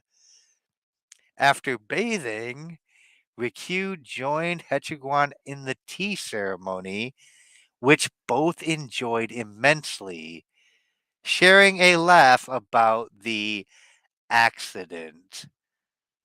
Later, Senno Rikyu explained to a friend that he had heard about Hechiguan's practical joke beforehand. But since it should always be one's aim to conform to the wishes of one's host, I fell into the hole knowingly and thus assured the success of the meeting. So, I mean, he had already known about this. But this is one thing that I will make a slight comment on right here. I don't know if you have an opinion on this, Div, but a lot of people talk about like the values of being a good host. I don't hear a lot of people think about so much being a good guest. And in order to have good company, you have to embrace both things. Like, the type of host that you would like to be when you are being the host is the type of guest you should be when in someone else's abode. That's just a thought of mine. I'm not very good at this at all. I'm a much better host than I am a guest, which is why this is a thing that stands out to me because I am kind of shit as a guest. Yeah, I think I'm not sure if you said that right, but I do think you should be the type of guest you would want to host, and vice versa. You should Yes. be the type Also, of host you would want, to be. like to experience as a guest. Absolutely. Um, uh, That's much better said than what I said. in with this streaming wise, it's very important. Like Yeah. I don't think people I don't until we started doing like big panels and then like chiseling it down to maybe 4, that's when you start Mhm. realizing, oh, there are levels to this as far as Yep. um being a Absolutely. guest. And it's I think a lot of hosts don't realize like how Yeah. to help their guests be in Rome, you know what I mean? Yes, acclimate to the situation ahead of them. A lot of them don't really like. I've seen uh, panels that work both ways, where the host clearly has good like dynamic with their guests, and usually this happens more so with like a show like Friday Night Tights is an example that I'll use. Like these people are with each other every week. They have a dynamic, and the show host does a fairly okay job sometimes of keeping order there, like, not really, but that's kind of their whole thing, you know? But, like, when you clearly don't have any control over what's going on and it's just, like, mumbling, bumbling, fumbling chaos all the time, like, I'm guilty of it myself. I'll just throw together a panel of whoever wants to get involved in the conversation and not really give too much thought of what that does to the digestibility of the conversation. Yeah. Like everybody's ability to engage. And through my now over a year of streaming experience and having like I've done shows with you, I've done shows with other people one on one. I've done like a 3, 4, 5 person panel, and I've done big 10-man panel shows. I tend to find that anything under like 5 is the sweet spot. Like you Yeah. can do 5 if you've got 5 really good ones that like everyone's got a dynamic already. 5 random people's a little bit harder than 5 people who are already associated, but yeah, 4 is kind of like the max. No, one-on-one is one-on-one or maybe It's a tree pack is yeah. kind of where I find myself most comfortable. Yeah. Yeah, sure. I mean, it's occasionally nice, especially if you're like Doug and Paul are a good example. Like they Mhm. do their show together every week. You're going to see both of them there, but they Well, always have like that third person that changes up the dynamic a little bit mhm. every week, so it's not just the same tired old Yeah. shtick between Doug and Paul. That's what kind of makes their show work, in my opinion. Like I haven't seen all the episodes. I'm assuming they have episodes where they don't have guests. I Mhm. can't imagine what those are like. Probably crazy. But it is nice because the every week it's a different guest, and that brings up different type of change to the dynamic. Right. Do you feel like it brings something out of their personalities, just something Mm. different, or just it's just a third I player? think it's more of a balance thing. I don't think they change very much depending on who the guest is that I've seen Mm. anyway. Like they're pretty much the same two dudes, but that different dynamic that different person brings in changes the overall dynamic for the audience specifically. Yeah. Not so much their dynamic, but It's like driving a car, though, yeah. and we're getting kind of off topic here, but it's Mhm. you could definitely you have to learn how to do podcasting or streaming, Yep. and there's a lot more to it than I think you would automatically assume out the gate, and there's a lot we can learn from watching traditional media because while Yep. they are not authentic and they're a lot of it is fucked up, the They part where have they a don't in format. yeah, the part where they don't interrupt each other and they don't speak over each other, Mm, and there's not a lot of burping and, like, overly just obnoxious sound things happening, that's, let's do some of that. it's very professional, it's very refined, and And people it can doesn't need to be digest it easily. but refined is kind of the thing that I think people don't like. Yeah. That's part of what they don't like about it, but there's Mhm. a certain point where the audience needs to have an experience that's understandable, and when we all talk at once, that's not happening. Yeah. Do you know what I mean? And that takes a while, I think, to learn, but we're way down a rabbit hole. I don't know how I to get mean, out of that's it. kinda why Tim Pool and Crowder are very successful, and Russell Brand. They take the format and template of uh, what is traditional media, and they add their own little. I'm gonna throw in air quotes this phrase flavor of authenticity that makes people relate to it. Like they work on the hearts and minds. That's how they gain such notoriety and millions of followers. They appeal to what is truly at the heart of the matter with people. Anywho, we are getting out of this rabbit hole now. And back to Senno Rikyu. Okay. Uh, T is by no means mere. Uh, this is a fucking word. Obsequiousness. But there is no tea where the host and guest are not in harmony with one another. Hechiguan's vision of the dignified Sen no Rikyu at the bottom of a ditch pleased him endlessly. But Rikyu had gained a pleasure of his own in complying with his host's wish and watching him amuse himself in this way. He played along because it was more important to him that his host have a good time than his own like personal dignity, I guess. Of course, when you know that it's a jest and all in good fun, it's easier to like put your own person aside, I guess, and take one for the team as it would be in this case. Wouldn't you say that's fair? I'd say that's fair. At least that's the way Sen no Rikyu saw it. Interpretation. Sen no Rikyu was no magician or seer. He watched those around him acutely, plumbing the subtle gestures that revealed a hidden desire, and then producing that desire's image. Although Sho'o never spoke of being enchanted by the rose of Sharon blossoms, Rikyu read it in his eyes. If mirroring a person's desires meant falling into a ditch, so be it. Rikyu's power resided in his skillful use of the courtier's mirror, which gave him the appearance of an unusual ability to see into other people. Learn to manipulate the courtier's mirror, for it will bring you great power.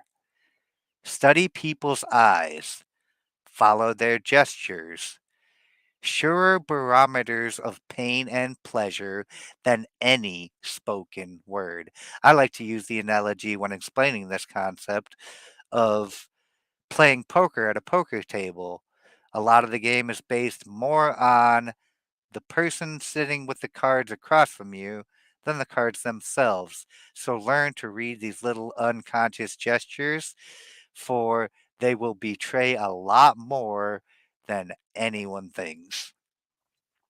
Notice and remember the details. The clothing, the choice of friends, the daily habits, the tossed out remarks that reveal hidden and rarely indulged desires, like repealing the 19th and returning order to society. Something like that. Mhm. Soak it all in. Find out what lies under the surface and then make yourself the mirror of their unspoken selves. That is the key to this power. The other person has not asked you for your consideration, has not mentioned his pleasure in the Rose of Sharon, and when you reflect it back to him, his pleasure is heightened because it is unasked for.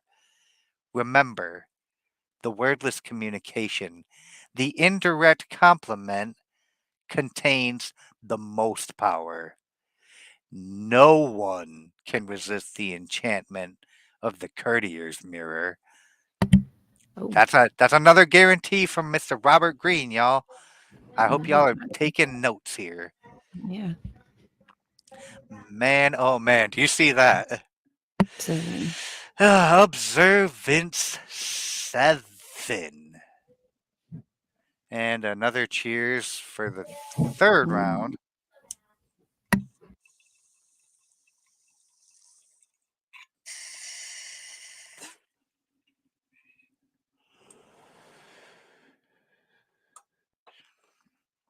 Well, if you were going to come back for a return, this was a hell of a lot to choose. I didn't know. I I know you didn't. didn't know. I didn't know either until I went and looked, and I was like, "Oh boy, we got a plate ahead of us." Ah, observance 7. Yellow Kid Will, con artist extraordinaire, used the deceiver's mirror in his most brilliant cons.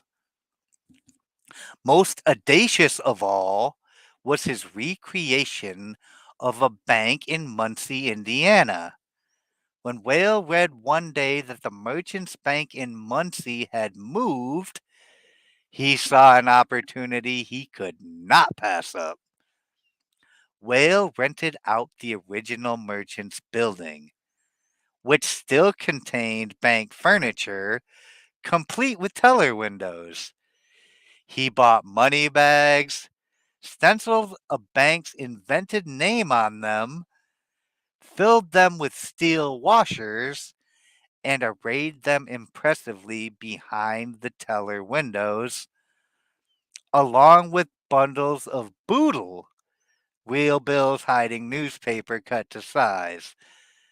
Oh man, I thought that shit was just in the movies. They did this shit for real? For his bank staff and customers, Whale hired gamblers, bookies, girls from local bawdy houses. That's a courtesan house, a, a, a brothel, if you will, and other assorted Confederates. He even had a local thug pose as a bank dick. Hmm? Dick. I I think. believe he means security. Yeah, dick. Oh Uh, man, I I've believe it never means heard a of that. security guard. But Bank Dick sounds like a really good, appropriate name. Like, I'm trying to rob this place. I'm going to stop you. Dick!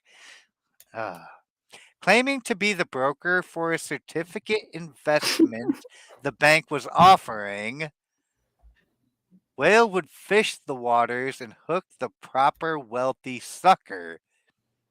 He would bring this man to the bank and ask to see the president. An officer of the bank would tell them that they had to wait, which only heightened the realism of the con. One always has to wait to see the bank president. And as they waited, the bank would bustle with bank like activity as call girls and bookies in disguise floated in and out, making deposits and withdrawals and tipping their hats to the Knock it phony off. bank dick. What? Oh man, What are you reading? Oh my this is god. the biggest con in the history of ever. Talk about a production shit. Lulled by the perfect copy of reality, the sucker would deposit $50,000 into the fake bank without a worry in the world. This is why he done all this Mm. elaborate uh, performance here. Over the years, Whale did the same thing with a deserted yacht club, an abandoned brokerage office, a relocated real estate office, and a completely realistic gambling club. Oh my, oh goodness.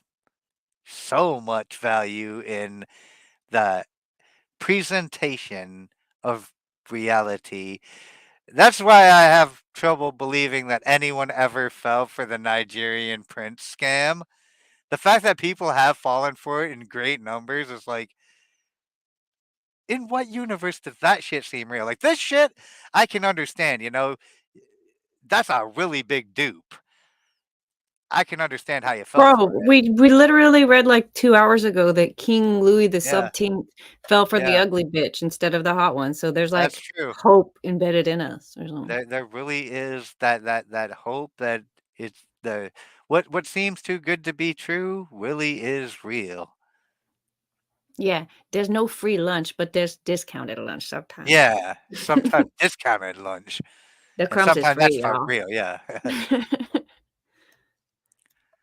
Okay, doke. Interpretation. The mirroring of reality offers immense deceptive powers. The right uniform, the perfect accent. I mean, when I say the right uniform, I mean you think about those people who do the string of burglaries and they dress as like workmen or construction guys, meter readers, like something innocuous, delivery guys, and they're loading shit into a truck. Like that doesn't seem out of place. Literally, you Totally. have no idea that they're totally robbing these people who they just Or pulled up in the driveway of so blatantly. Like yeah. that worked a lot easier before everybody had a fucking Ring doorbell.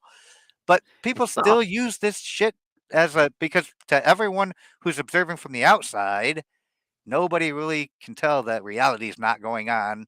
And it's mhm, like it's very inconspicuous to see a guy in a UPS truck with the UPS. It's just a brown truck that used to be a UPS truck. They just painted over the UPS logo. It's just sitting there, but you don't even register that the logo's not there. Like it's just happening, shit.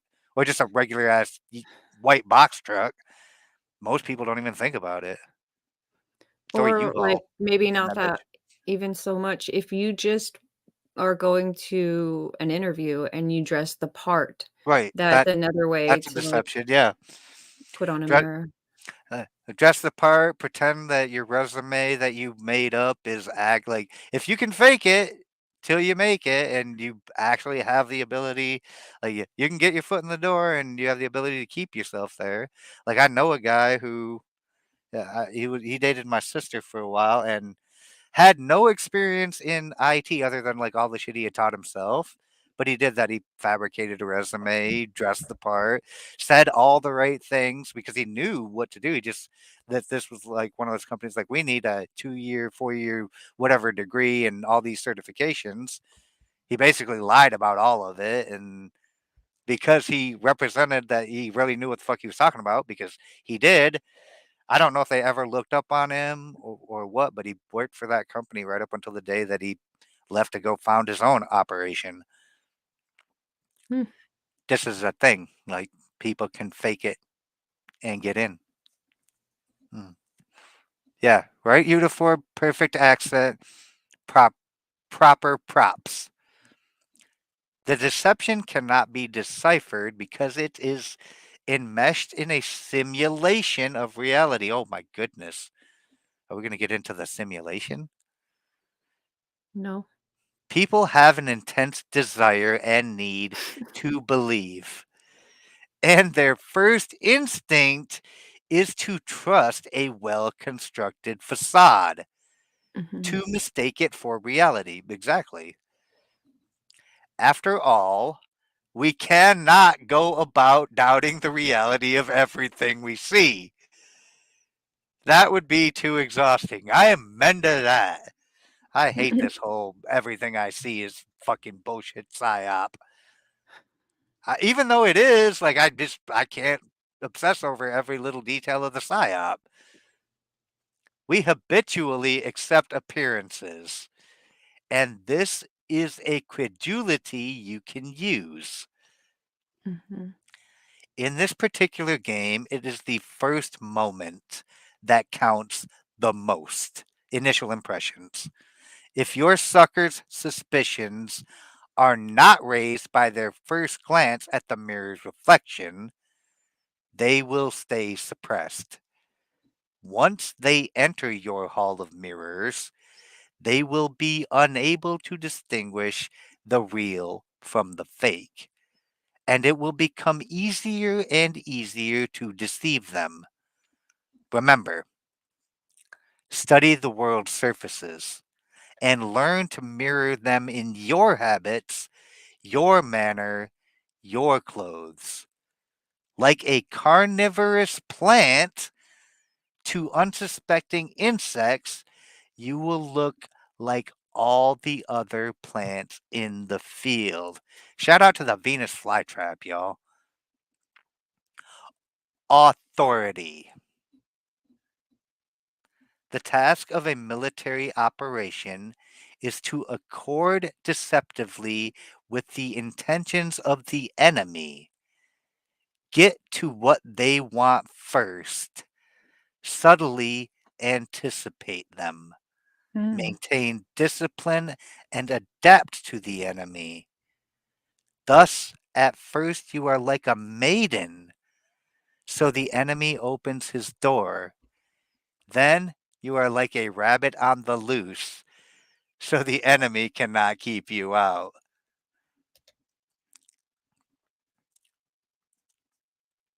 Sun Tzu.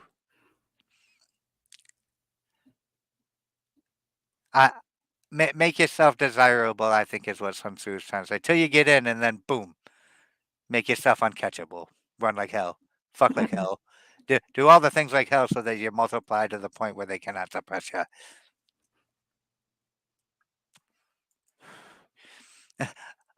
Xander on the Omni. When nature proves vegans wrong, some plants eat meat. Take that. I mean, I'm just going to say cows eat grass, so beef is a plant based meat. Suck it. Image. The shield of Perseus. It is polished into a reflecting mirror. Medusa cannot see you, only her own hideousness, reflected back at her. I love it when they talk about me in the book. Behind such a mirror, you can deceive, mock, and infuriate. With one blow, you sever Medusa's unsuspecting, extra ugly head. And old. Hmm. Very old fucking Gorgons. A warning. Beware of mirrored situations. This is a warning, Mm. y'all, so definitely take notes. Mirrors contain great power, but also dangerous reefs, including the mirrored situation. A situation that seems to reflect or closely resemble a previous one. A deja vu? Mm. Mostly in style and surface appearance. You can often back into such a situation without fully understanding it, while those around you understand it quite well. Mm. And compare it and you to whatever happened before. Oh my goodness. I've been through this one myself. Most often, you suffer by the comparison, seeming either weaker than the previous occupant of your position or else tainted by any unpleasant associations that person has left behind. In 1864, the composer Richard Wagner moved to Munich at the behest of Ludwig II, known variously as the Swan King or the Mad King of Bavaria. Ludwig was Wagner's biggest fan and most generous patron. The strength of his support turned Wagner's head, once established in Munich under the king's protection. He would be able to say and do whatever he wanted. Wagner moved into a lavish house, which the king eventually bought for him. This was but a stone's throw from the former home of Lola Montez, the notorious courtesan who had plunged Ludwig II's grandfather into a crisis that had forced him to abdicate the throne. Warned that he could be infected by this association, Wagner only scoffed. I am no Lola Montez. Indeed, you have a penis, he said. Soon enough, however, the citizens of Munich began to resent the favors and money showered on Wagner and dubbed him the second Lola Damn it. or Lolat. Oh man, damn it. He unconsciously began to tread in Lola's footsteps. Oh boy. Spending money extravagantly, meddling in matters beyond music, even dabbling in politics and advising the king on cabinet appointments, all of which you should have nothing to fucking do with, Lola. Sit down. Women are meant to be seen, not heard. Musicians are meant to be heard and not heard. What? I mean, hear your music, not your fucking stupid opinions, God. artist. Artists aren't intellectuals, they're artists. Meanwhile, Ludwig's affection for Wagner seemed intense and undignified for a king. Just like his grandfather's love for Lola Montez. This is why this is a reoccurring theme here. This is the cycle. Eventually, Ludwig's ministers wrote him a letter. Your Majesty now stands at a fateful parting of the ways. You have to choose between the love and respect of your faithful people and the friendship of Richard Wagner. In December of 1865, Ludwig politely asked his friend to leave and never return. Hmm. Wagner had inadvertently placed himself in Lola Montez's reflection. If you don't know the story, that's exactly what happened to her, too, at the end of her doing this exact same shit. Once there, everything he did reminded the stolid Bavarians of that dread woman, and there was nothing he could do about it. Avoid such association effects like the plague. In a mirrored situation, you have little or no control over the reflections and recollections that will be connected to you. So be very cognizant if you're around a new group of people and they all seem to be reminded of one person by you. Like if everybody tells you, you remind me of so and so, there's almost always a story of so and so Yeah. and why they're not here anymore. Yeah. Figure out that story because you might not want to be. Yeah, They're gonna put figure that out shit on that you. story because you might be living that one Yes. next. Yep. They're gonna reflect Uh, it on you. and any situation beyond your control is dangerous. Damn right. Mhm. Even if the person or event has positive associations, you will suffer from not being able to live up to them, since the past generally appears greater than the present.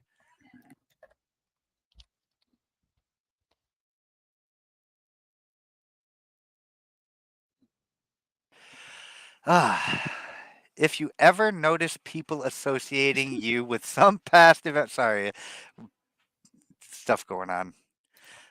Some past event or person, do everything you can to separate yourself from that memory and to shatter the reflection. Yeah, you don't want to be living in someone else's past association shadow. That's just a bad reflection to live in. You got to shatter it. But then you'll have 7 years bad luck when you break that mirror, so that's a different show, though.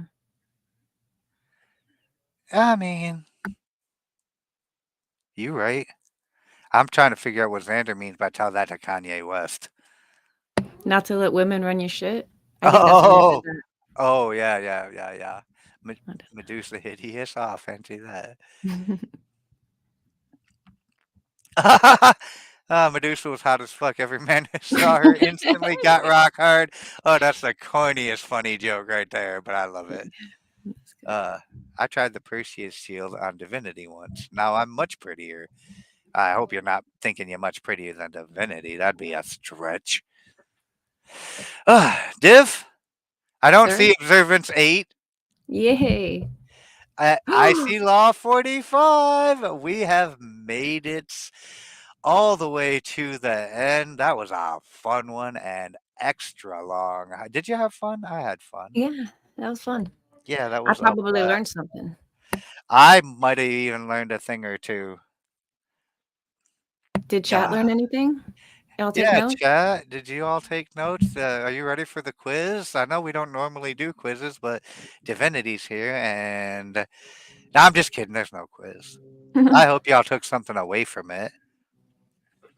Well, we took their time away, so we were Yeah, doing shout out to the 80th that's watching, but well, the one ex viewer who is still steadfastly there.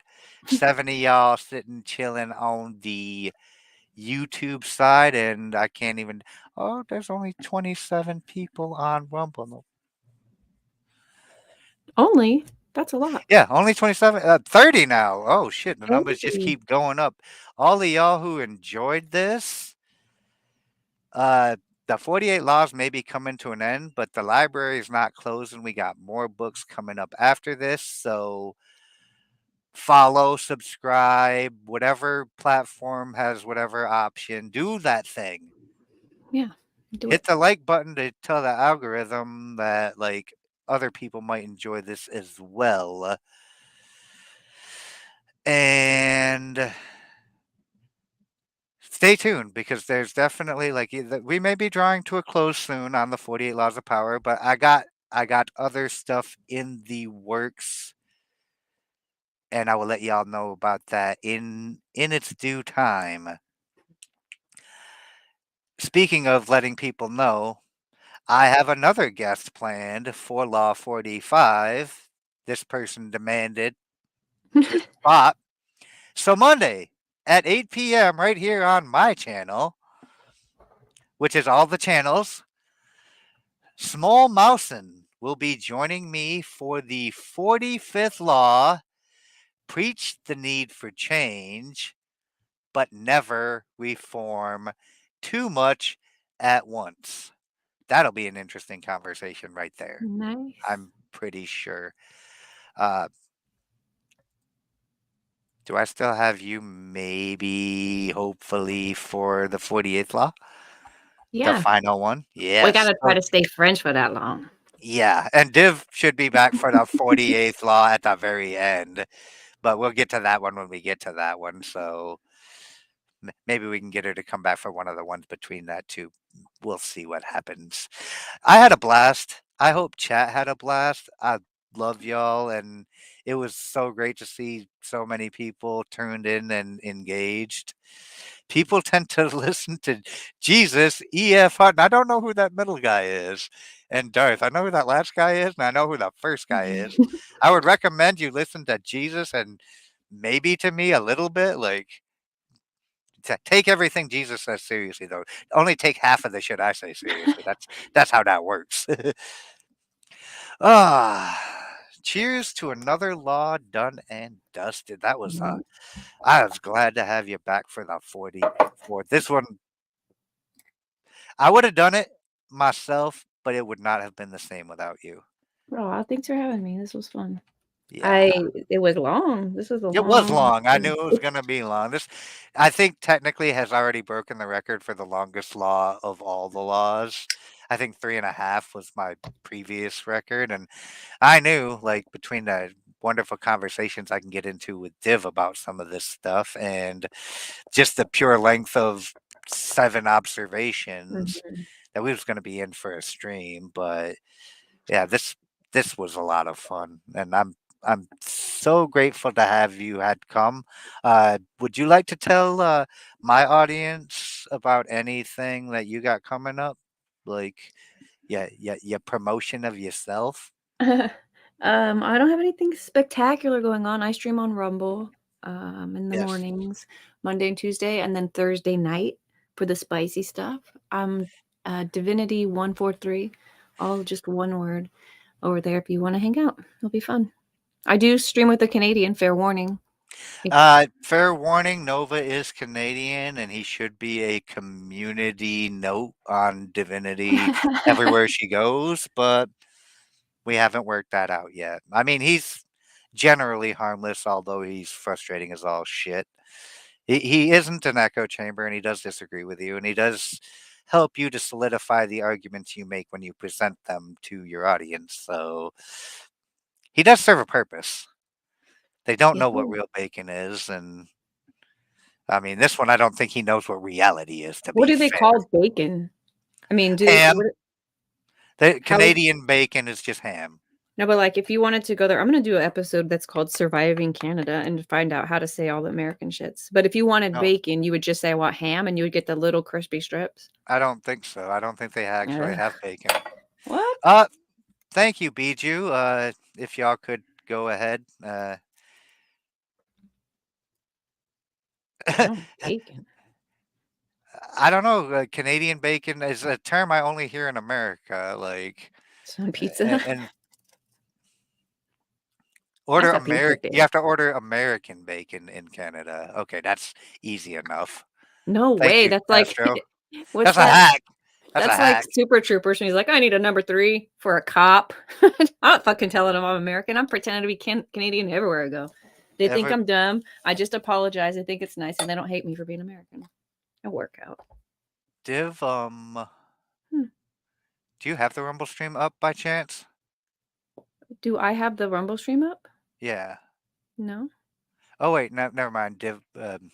Juju posted your link in both because I was gonna say just type something in the chat so people do the click on your name trick. But Oh, Bijou, my ace mod, thank you.